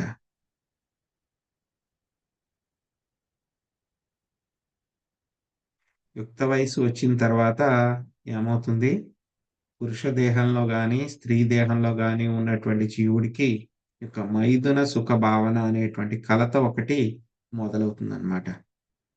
చిన్నపిల్లల కింద ఉన్నాం అనుకోండి, మనకు అటువంటి భావనలు ఇంకా రావు. ఎప్పుడైతే కనుక మనము టీనేజ్ లోకి రావడం మొదలు పెట్టామో వెంటనే ఆటోమేటిక్ గా ఏం జరుగుతాయి, యుక్త వయసులోకి రాగానే ఈ యొక్క మైథున సుఖం అనేటువంటి భావన అందరికీ కూడా కలుగుతుంది. అందులోనూ కూడా ఎప్పుడైనా సరే ఇటువంటి సీనరీస్ ఉండేటువంటి ప్రదేశాల్లోకి వెళ్తే కనుక ఏమవుతుంది, ఇంకా ఇక మైథున సుఖం కామ ప్రేరితులు అయిపోతాం అన్నమాట. ఇంకా నాకు మైథున సుఖం పొందాలి, ఎవరైనా దొరికితే బాగుండు అని చెప్పి అవన్నీ కూడా ఆటోమేటిక్ గా పురుషులు స్త్రీలు ఎవరైనా సరే కామోద్దీపులు అయిపోతూ ఉంటారన్నమాట. సో కాబట్టి ఇటువంటి ప్రదేశాలకు వెళ్ళినప్పుడు మనం ఎలా ఉండాలి, భక్తులు చాలా జాగ్రత్తగా ఉండాలి. బ్రహ్మచారులు సన్యాసులు అయితే కనుక వాళ్ళు యొక్క ఎవరితో కూడా ఉండకూడదు, మాట్లాడకూడదు అటువంటి ప్రదేశాల్లో. ఇంకా ఎవరైనా సరే, పురుషులైనా సరే స్త్రీలైనా సరే, మన యొక్క సోదరి అయినా సరే, కుమార్తె అయినా సరే, తల్లి అయినా సరే, వాళ్ళతోటి మనము ఇటువంటి ఏకాంత ప్రదేశాల్లోకి వెళ్ళకూడదు. ఏమవుతుంది, ఇటువంటి ఏకాంత ప్రదేశాలకు వెళ్తే కనుక మనకి మన యొక్క ఇంగితము, బుద్ధి అనేటువంటిది నాశనం అవుతుంది.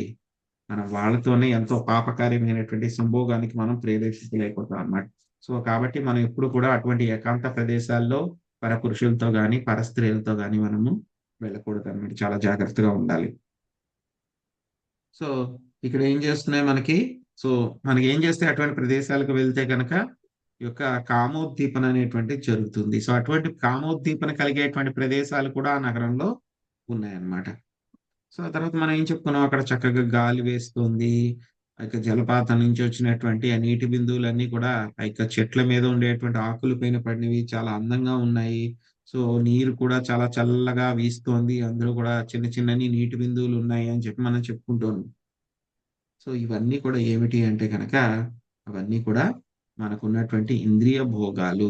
ఏమిటి ఆ ఇంద్రియ భోగము, స్పర్శ, ఆ తర్వాత మనకి వాసన, ఆ తర్వాత ఏమిటి, మనం నాలికకి కావలసినటువంటి రకరకాలైనటువంటి రసాలు, నాలికకి కావలసినటువంటి రకరకాల రసాలు అన్నమాట అవన్నీ కూడా. సో ఇటువంటి ఇంద్రియ భోగాలన్నీ కూడా అక్కడ ఉన్నాయి. 5 రకాలైనటువంటి రూప, రస, గంధ, శబ్ద, స్పర్శ ఇవన్నీ కూడా అక్కడ ఉన్నాయి అని చెప్పి చెప్తున్నారు అన్నమాట. శివలీల మాతాజీ 19 శ్లోకం అనువాదం చదవండి. అటువంటి వాతావరణమున మృగములు కూడా మునుల వలె అహింసాయుతములు క్రోధరహితములై ఒప్పారినవి. అందుచే అవి ఎవరిపైనను దాడి చేయకుండెను. అన్నింటికీ మించి ఆ ప్రదేశమంతయు కోయిలల కూతలచే నిండి ఉండెను. ఆ మార్గమున పయనించు ఏ బాటసారి అయినను అట్టి వాతావరణముచే ఆహ్వానింపబడిన వాడై ఆ ఉద్యానవనమున విశ్రమింపకోరెను. అట్టి అద్భుతమును మగు ఉద్యానవనమున సంచరించుచు పురజనులకు స్వేచ్ఛగా అచ్చట సంచరించుతున్న ఒక సౌందర్యవతిని చూచుట తటస్థించెను. ఆమె పదుగురు సేవకులను కలిగి ఉండగా అందు ఒక్కొక్క సేవకుడు వందలాది భార్యలను కూడి ఉండెను. హరే కృష్ణ. హరే కృష్ణ. సో ఇప్పుడు దాకా మనం ఏం చెప్పుకున్నాము? చాలా మంచి వాతావరణం గురించి చెప్పుకున్నాం. మనం ఆ వాతావరణం కూడా ఎలా ఉంది? కామోద్దీపనం చేసేటువంటి వాతావరణం ఉంది.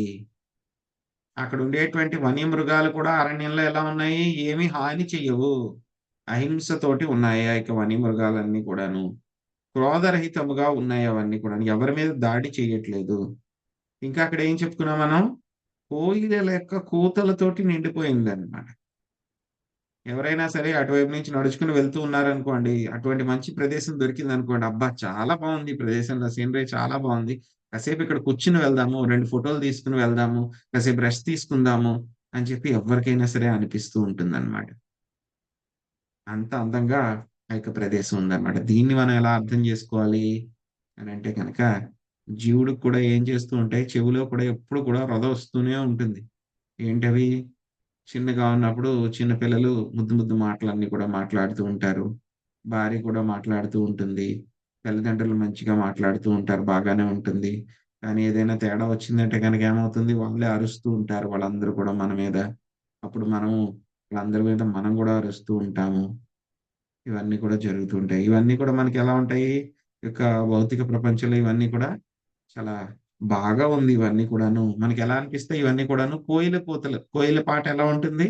చాలా తీయగా ఉంటుంది కదా, అలా అనిపిస్తూ ఉంటుంది అనమాట మనందరికీ కూడా. ఇంకా ఏమనిపిస్తూ ఉంటుంది? ఎవరికైనా సరే బాటసారులకి అక్కడ కూర్చుని సేద తీరాలనిపిస్తుంది అని అంటే కనుక, ఎవరైనా జీవుడి కూడా, నాకు కూడా అటువంటి ఇంట్లో ఉండి భార్య, పిల్లలు, తల్లిదండ్రులు, స్నేహితులు, బంధువులు ఉండేటువంటి ప్రదేశాల్లో చక్కగా ఏం జరుగుతుంది? ఇంద్రియ భోగం జరుగుతూ ఉంటుంది. వాళ్ళందరితో కూడా నేను కూడా కలిసి ఉండాలి అని చెప్పి ఎవరికైనా సరే అనిపిస్తూ ఉంటుందన్నమాట. సో ఇది మనకి యొక్క వన్యమృగాలు. ఇవన్నీ వన్యమృగాలు అహింసతో ఉన్నాయి అని అంటే కనుక ఏమిటి? ఎటువంటి పాపకర్మలు లేవు కాబట్టి అన్ని సుఖాలే వస్తున్నాయి అని అనిపిస్తూ ఉంటుందన్నమాట. సో తర్వాత ఏమైంది? ఇక్కడ అంతా కూడా ఇప్పుడు ఏమున్నాయి? ఇప్పుడు దాకా ఏమున్నాయి? అన్ని ఫెసిలిటీస్ అన్ని కూడా వచ్చేసినాయి. అన్ని ఫెసిలిటీస్ వచ్చేసినాయి ఇప్పుడు. కానీ కావాల్సింది ఏంటి ఇప్పుడు? ఇంద్రియ భోగము.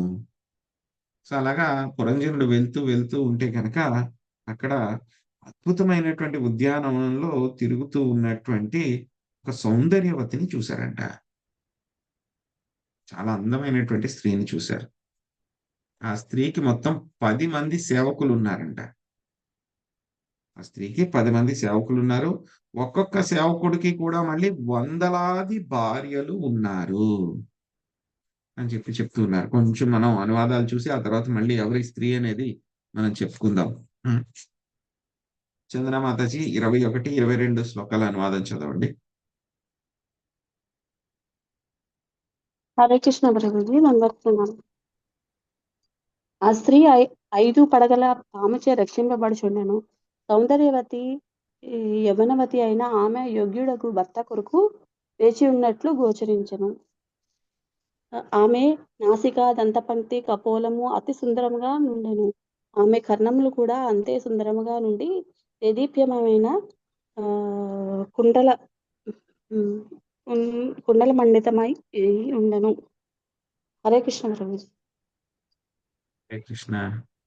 M12 మాతాజీ మీరు 23వ శ్లోకం అనువాదం చదవండి. M12 అని పేరుంది, మరి ఎవరో తెలియదు.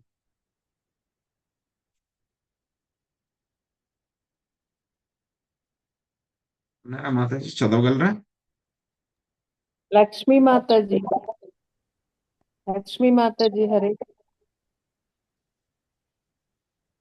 టీ లక్ష్మి మాతాజీ, టీ లక్ష్మి మాతాజీ. మ్యూట్ లో ఉన్నారు ప్రభు. Okay okay. భవానీ మాతాజీ చదవండి. హరే కృష్ణ ప్రభుజీ. ఆ సుందరి నడుము పిరుదులు అతిరమ్యముగా నుండెను. పసుపు వన్నె చీర కట్టి బంగారు మొలనూలు దాల్చిన ఆమె అటునిటు నడుచుచుండగా కాళియందెలు గల్లు గల్లుమని మ్రోగుచుండెను. ఆమె సాక్షాత్తుగా దేవాంగన వలె గోచరించను. హరే హరే కృష్ణ ప్రభుజీ. ఇది ఆన్ కాలేదు ప్రభుజీ, ఇది ఆన్ కాలేదు. ఓకే ఓకే, వీటిలో పర్లేదు. ఉన్నా కదా. హరే కృష్ణ ప్రభుజీ, నన్ను ఇప్పుడు చదవండి, క్షమించాలి. ఇప్పుడు చదవండి. 24 చదవండి. అధ్యాయం చెప్పండి ప్రభుజీ, అధ్యాయం బుక్. మాతాజీ 25వ అధ్యాయము మీరు తీసుకోండి, తర్వాత శ్లోకం చదివిదిరి కానీ. లక్ష్మీ నాగేశ్వరి మాతాజీ చదవండి 24. బుక్ ఎన్నో బుక్ ప్రభుజీ? హరే స్కందం బుక్ తెలీదండి. చతుర్థ స్కందము రెండో బుక్ మాతాజీ. చతుర్థ స్కందం 4వ స్కందం రెండో బుక్. ఓకే మాతాజీ. గుండ్రముగా నుండి రెండిటి నడుమ వ్యవధానము లేకుండా ఉన్నటువంటి తన స్తనములను ఆమె చీర కొంగుచే కప్పకున్న యత్నించుచుండెను. గజగామి చనునప్పుడు సిగ్గుచే ఆమె వాటిని కప్పుకొనుటకు మరలా మరలా యత్నింపసాగాను. హరే కృష్ణ. హరే కృష్ణ. సో ఇంకేముంది మరి, రాజుగారు కదా పురంజనుడు, మంచి సిటీ దొరికేసింది. ఇంక ఇప్పుడు కావాల్సింది ఏంటి? మంచి ప్రదేశం దొరికేసింది, అన్ని ఫెసిలిటీస్ దొరికేసినాయి. ఇంకా కావాల్సింది ఏమిటి మనకి? ఇంద్రియ భోగము, మైథున సుఖం కావాలి. మైథున సుఖం కావాలి అని అంటే కనుక ఇంకేం కావాలి? స్త్రీ దొరకాలి.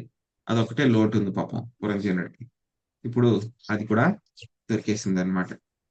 సో ఇక్కడ దొరికినటువంటి స్త్రీ ఎలా ఉంది అనేటువంటిది ఇప్పుడు చెప్తూ ఉన్నారనమాట. ఏం చెప్తూ ఉన్నారు? ఉద్యానవనంలో అటు ఇటు తిరుగుతూ ఉంటేగా ఆవిడికి 10 మంది సేవకులు ఉన్నారు. ఒక్కొక్క సేవకుడికి కూడా వందలాది భార్యలు ఉన్నారు. ఇంకా ఏమిటి, ఒక 5 పడగల పాము ఆ స్త్రీ తల మీద ఉండి రక్షిస్తూ ఉందంట.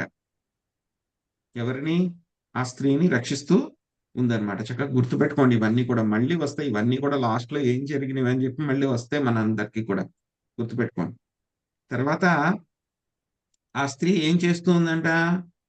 ఒక యోగ్యుడైనటువంటి భర్త కావాలి అని చెప్పి వెయిట్ చేస్తూ ఉందంట ఆ యొక్క స్త్రీ. ఎలా ఉంది? ఆవిడ యొక్క అందం గురించి కూడా చెప్తూ ఉన్నారు. ఆవిడ యొక్క ముక్కు, దంతపంక్తి, ఆవిడ యొక్క ముఖము అవన్నీ కూడా చాలా సుందరంగా ఉన్నాయి. చెవులు కూడా చాలా సుందరంగా ఉండి, చెవులకు కూడా ఆ యొక్క చెవి పోగులన్నీ కూడా చక్కగా పెట్టుకుని ఉన్నాయి. కర్ణకుండలాలన్నీ కూడా ఉన్నాయి. ఆ తర్వాత ఆవిడ యొక్క అందం అంతా కూడా ఇక్కడ వర్ణించారు. పసుపు రంగు చీర కట్టుకుని ఉంది ఆవిడకి. ఆ తర్వాత నడుముకి ఒక బంగారపు మొలతాడు వేసుకుంది ఆవిడ. అటు ఇటు తిరుగుతూ ఉంటే కనుక ఆవిడ యొక్క కాలి పట్టాలన్నీ కూడా గల్లు గల్లుమని శబ్దం చేస్తూ ఆవిడ ఎంతో చాలా చాలా అందంగా ఉంది అని చెప్పి చెప్తూ ఉన్నారు. ఇంకా ఆవిడ యొక్క స్తనాల గురించి ఇక్కడ చెప్తూ ఉన్నారు. ఆ యొక్క స్తనాలు కూడా ఆవిడ కప్పుకుంటూ ఉంది, సిగ్గుపడుతూ ఉంది అని చెప్పి చెప్తూ ఉన్నారు. సో వీటిలన్నిటిని కూడా ఏంటి, దీని యొక్క అర్థం ఏమిటి? సో వెరీ డీప్ మీనింగ్ అన్నమాట.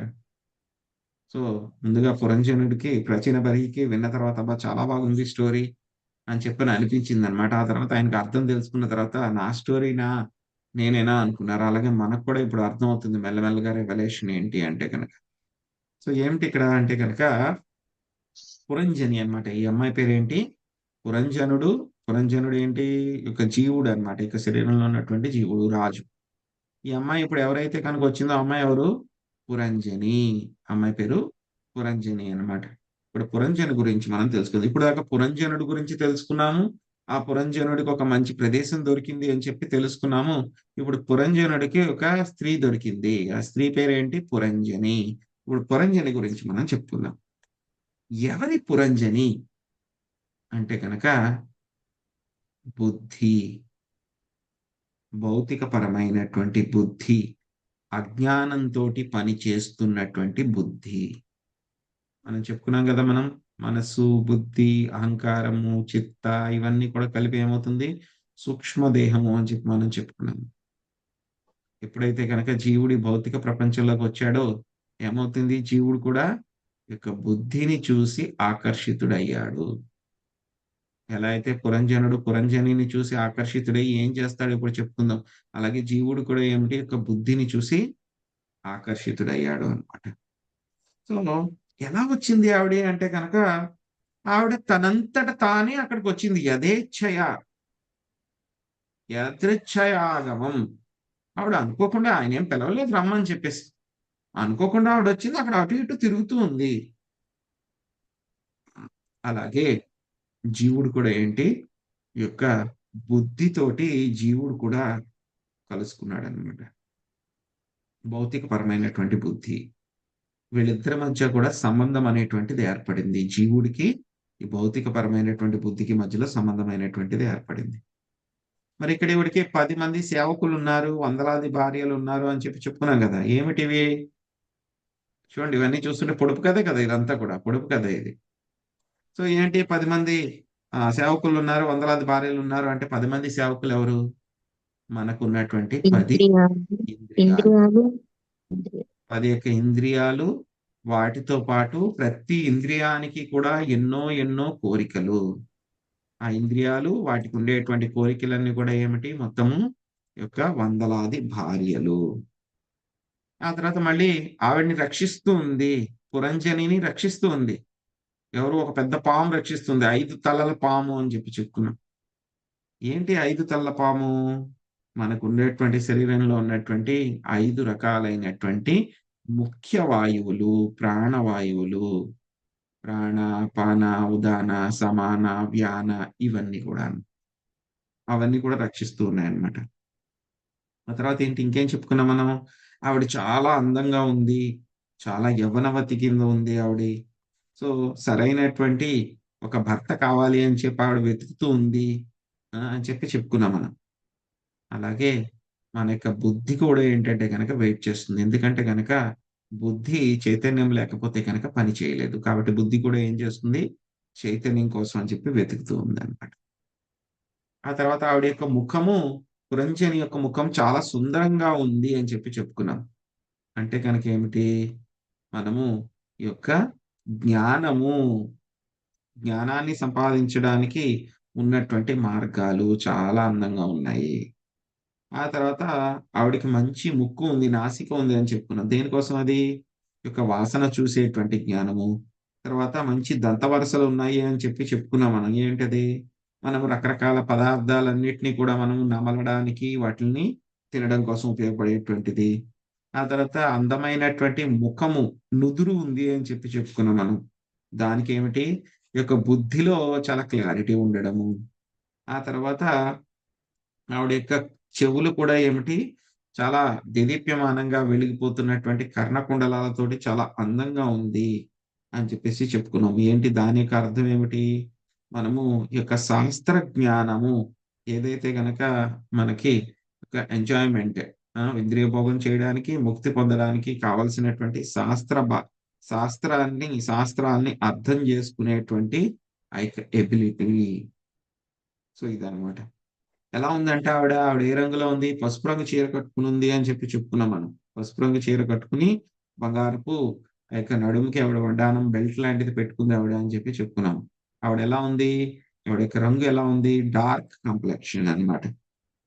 సో అలాగే ఏమిటి, యొక్క బుద్ధి కూడా ఏం చేస్తుంది, ఒక డార్క్ కాంప్లెక్షన్ లాగా జీవుణ్ణి ఆవహించేస్తూ ఉంది అనమాట. ఆ తర్వాత ఏమిటి, ఎల్లో కలర్ అంటే పసుపు రంగు ఉంది. పసుపు రంగు ఉంది అంటే కనుక దానికి అర్థం ఏంటి, బుద్ధి అనేటువంటిది ఈ యొక్క రజోగుణంతో, పూర్తిగా రజోగుణ కర్మలతోటి నిండిపోయింది అనమాట. ఆ తర్వాత ఆవిడ యొక్క కాళ్ళు కూడా ఏమిటి, చక్కగా బాగా పట్టీలు అవన్నీ కూడా ఉన్నాయి, చక్కగా అవన్నీ కూడా మంచి శబ్దం చేస్తూ ఉన్నాయి అని అంటే కనుక ఏమిటి, సో శాస్త్రాలను విన్న తర్వాత కూడా స్థిరముగా లేనటువంటి బుద్ధి ఏం చేస్తూ ఉంటుంది, స్థిరంగా ఉండదు మంది, అటు ఇటు తిరుగుతూ ఉంటుంది. అలాగే ఆవిడ అలా అటు ఇటు తిరుగుతూ ఉంటే కాలిపట్టాలన్నీ మోగుతూ ఉన్నాయంట. అలాగే శాస్త్రాలను విన్నా సరే స్థిరంగా లేనటువంటి బుద్ధి. ఆవిడకున్నటువంటి 2 స్థలాలు కూడా ఏం చెప్తున్నారు, వాటిని రాగ ద్వేషంతో పోలుస్తున్నారు. రాగ అంటే కనుక ఇష్టము, ద్వేషము అంటే కనుక అయిష్టము. సో ఆ తర్వాత ఆవిడ చాలా ఎలా ఉంది, చాలా యవ్వనంగా ఉంది ఆవిడ. అంటే కనుక ఈ యొక్క రాగద్వేషాలు ఎప్పుడూ కూడా ఎలా ఉంటాయి, చాలా ఫ్రెష్ గా ఉంటాయి అన్నమాట. యవ్వనంతోనే ఉంటాయి. మనకి ఎవరి మీద కోపం కానీ, ద్వేషం కానీ, లేకపోతే ప్రేమ కానీ ఉంటే ఎప్పుడు కూడా ఎవరు ఫ్రెష్ గానే ఉంటాయి అన్నమాట. సో ఇంకా ఏం చేస్తున్నాయంట రెండు కూడాను, రాగద్వేషాలు కూడాను మనల్ని ఏం చేస్తున్నాయి, మోహానికి గురి చేస్తూ ఉన్నాయి. ప్రేమ కూడా మోహానికి గురి చేస్తుంది, ద్వేషం కూడా మోహానికి గురి చేస్తూ ఉంది అన్నమాట. ఆ తర్వాత ఏం చేస్తుంది ఆవిడ, ఆ యొక్క స్తనాల్ని ఆవిడ కప్పుకోవడానికి ప్రయత్నిస్తూ ఉంది, సిగ్గుపడుతూ ఉంది. తన యొక్క కట్టుకున్నటువంటి వస్త్రం యొక్క అంచులతోటి వాటిని కప్పుకోవడానికి ప్రయత్నిస్తూ ఉంది అంటే కనుక దాని యొక్క అర్థం ఏమిటంటే కనుక కొంచెము ఎవరైతే కనుక కల్చర్డ్, ఎవరికైతే కనుక కాస్త సరైనటువంటి వ్యక్తులు, సమాజంలో మంచి స్థాయిలో ఉన్నటువంటి వ్యక్తులు, వాళ్ళు ఏం చేస్తూ ఉంటారు, వాళ్ళకు కూడా ఈ యొక్క రాగద్వేషాలు ఉంటాయి. కానీ వాటిని ఎప్పుడు కూడా వాటిని బయట పెట్టకుండా దాచుకోవడానికి వాళ్ళు ప్రయత్నిస్తూ ఉంటారు అన్నమాట. సో ఈ విధంగా పురంజని గురించి ఇక్కడ మనకి చెప్పడం జరిగింది. పురంజని ఏ విధంగా ఉంది, ఎంత అందంగా ఉంది అని చెప్పేసి చెప్పడం జరిగింది అన్నమాట. ఇప్పుడు ఏమైపోయింది, పురంజనుడు రెడీ, పురంజని రెడీ. ఇంకా ఈ స్టోరీలో జరగాల్సింది ఏంటి, వెంటనే రాజుగారు వెళ్ళి ఆ యొక్క రాకుమార్ దగ్గరికి వెళ్ళి ఆయన ఏం చేయాలి, నెక్స్ట్ ప్రపోజ్ చేయాలి. అదే కదా స్టోరీలో వచ్చేది, అన్ని సినిమా స్టోరీలో కూడా వచ్చేది అదే కదా. సో హీరో హీరోయిన్ చూస్తాడు, చూసిన తర్వాత హీరో వెళ్ళి ఏం చేస్తాడు, హీరోయిన్ కి ప్రపోజ్ చేస్తాడు. సో అలాగే మన స్టోరీలో హీరో ఎవరు, పురంజనుడు. సో పురంజని వచ్చేసింది, పురంజనిది ఎంత బాగా వచ్చిందని చెప్పి కూడా చెప్పుకున్నాం. ఇప్పుడు ఏం చేస్తారు, పురంజనుడు వెళ్ళి పురంజనికి ప్రపోజ్ చేస్తారు అన్నమాట. సో ఇప్పుడు ఇది ప్రపోజల్ ఏం జరుగుతుంది అనేది ఇప్పుడు మనం చూద్దాం.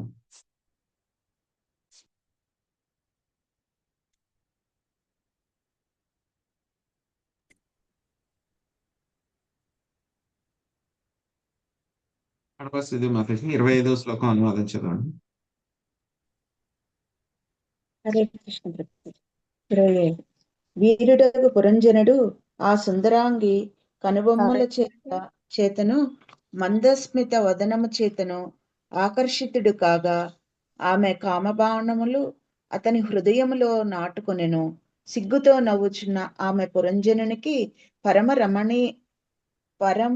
రమణీయముగా గోచరించును. అంతటా వీరుడయ్యను.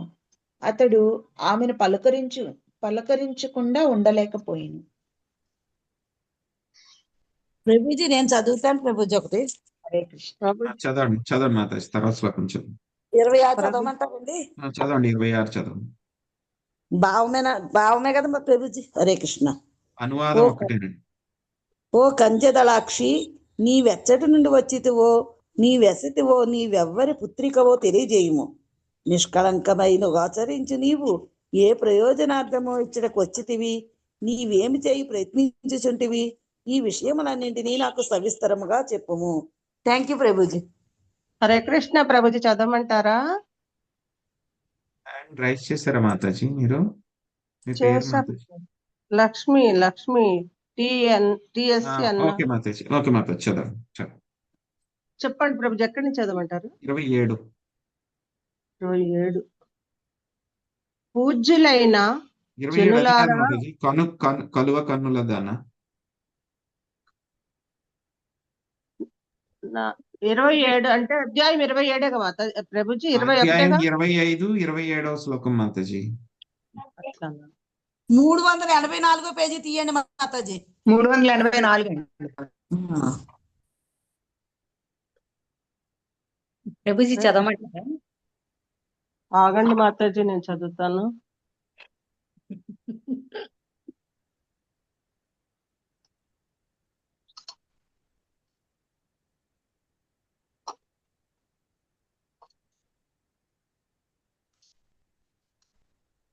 మూడు 384. హరే కృష్ణ ప్రభుజీ. అయింది.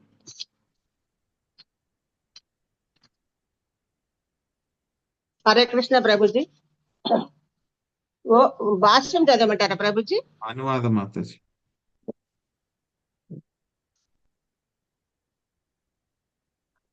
కలువ కన్నుల దాన అక్కడి నుంచి చదవండి మాతాజీ. అంతే మాతాజీ. హరే కృష్ణ. హరే కృష్ణ.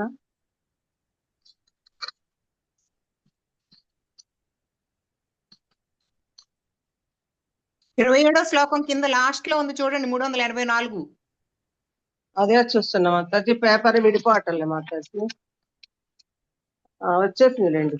ఓకే.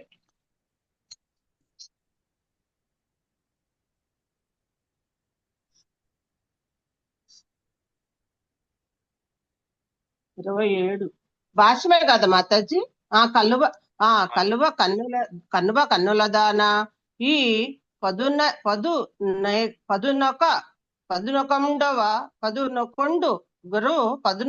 గురు మహాభటులైన వారు ఈ గురు విష్ణు విశిష్ట సేవకులు వారి ననుసరించు ఈ స్త్రీ జనము ఎవరు? నీ ముందు ఉన్నట్టి ఈ సర్పము ఎటువంటిది? హరే కృష్ణ ప్రభుజీ, దండవత్ ప్రణామం. నన్ను క్షమించండి.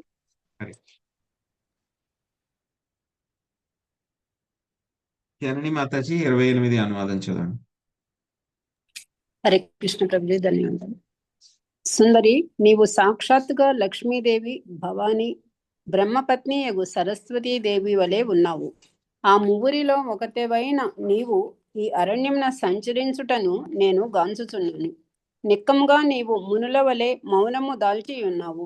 నీవు నీ భర్తను అన్వేషించుచుంటివా ఏమి? అతడెవరైనను సరియే, నీవు విశ్వాసపాత్రురాలివని తెలిసినంతనే సమస్త సంపత్తులను బడయగలడు. నీవు సాక్షాత్తుగా లక్ష్మీదేవివనియే నేను తలంచుచున్నాను. నీ హస్తమున కమలమును గాంచదలుకున్నాను. దానిని నీ వెచ్చట పారవేసితివి. హరికృష్ణ ప్రభుజీ, ధన్యవాదాలు. మంగతయారు మాతాజీ 28వ శ్లోకం చదువు. హరే కృష్ణ ప్రభుజీ, చదువుతున్నా. హరే కృష్ణ. ఓ పరమ భాగ్యశాలి, నీ పాదములు నేను నేలను తాకుతున్నందున నేను పేర్కొనబడిన స్త్రీలలో నీవొకతవు కానట్లుగా గోచరించుచున్నది.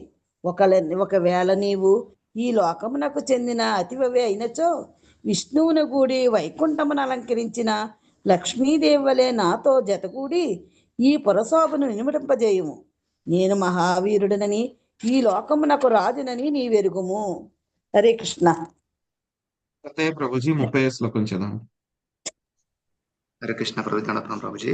నిక్కముగా నీ చూపులు నేడు నా మనస్సును మిగులు కలతపరిచినవి. సిగ్గుతో నిండినట్టిది, అంతేగాక కామపూర్ణమైనట్టిది అగు నీ చిరునవ్వు నా ఎందలి శక్తిశాలి అగు కాముని కలత పెట్టుచున్నది. కనుక ఓ సుందరి, నన్ను అనుగ్రహింపు. ధన్యవాదాలు ప్రభుజీ. హరే కృష్ణ. ప్రభుజీ, నేను కూడా చదువుతాను ప్రభుజీ. చదవండి మాతాజీ. లలన చక్కని కనుబొమ్మలు, సుందరమగు నేత్రములు, వాటి మీదగా జాలువారిన నల్లని కురులతో నీ వదనము మనోహరముగా నున్నది. నీ నోటి నుండి మధుర ధ్వని వినవచ్చుచున్నది. అయినను సిగ్గుతో నీవు నన్ను ముఖాముఖి చూడకున్నావు. కనుక ఓ రమణి, చిరునవ్వు చిందించుచు నీ వదనము పైకెత్తి నాకు చూపుము. హరే కృష్ణ ప్రభుజీ, ప్రణామం. హరే కృష్ణ ప్రభుజీ, నేను ఒకటి చదవనా? అయిపోయింది మాతాజీ. ఇంకా హరే కృష్ణ. సో చూడండి ఏం చేస్తారు, మన సినిమాలో చూస్తాం కదా, హీరోయిన్ దగ్గరికి వెళ్ళి హీరో ఇలాగే ఏం చేస్తాడు, ముందు ఫ్లాటర్ చేస్తాడు అనమాట. ఏం చేస్తాడు, మాటలతో పడవేయడానికి ప్రయత్నిస్తాడు అనమాట. అదేవిధంగా ఇక్కడ పురంజనుడు కూడా ఇదే విధంగా ప్రయత్నిస్తూ ఉన్నాడు అనమాట.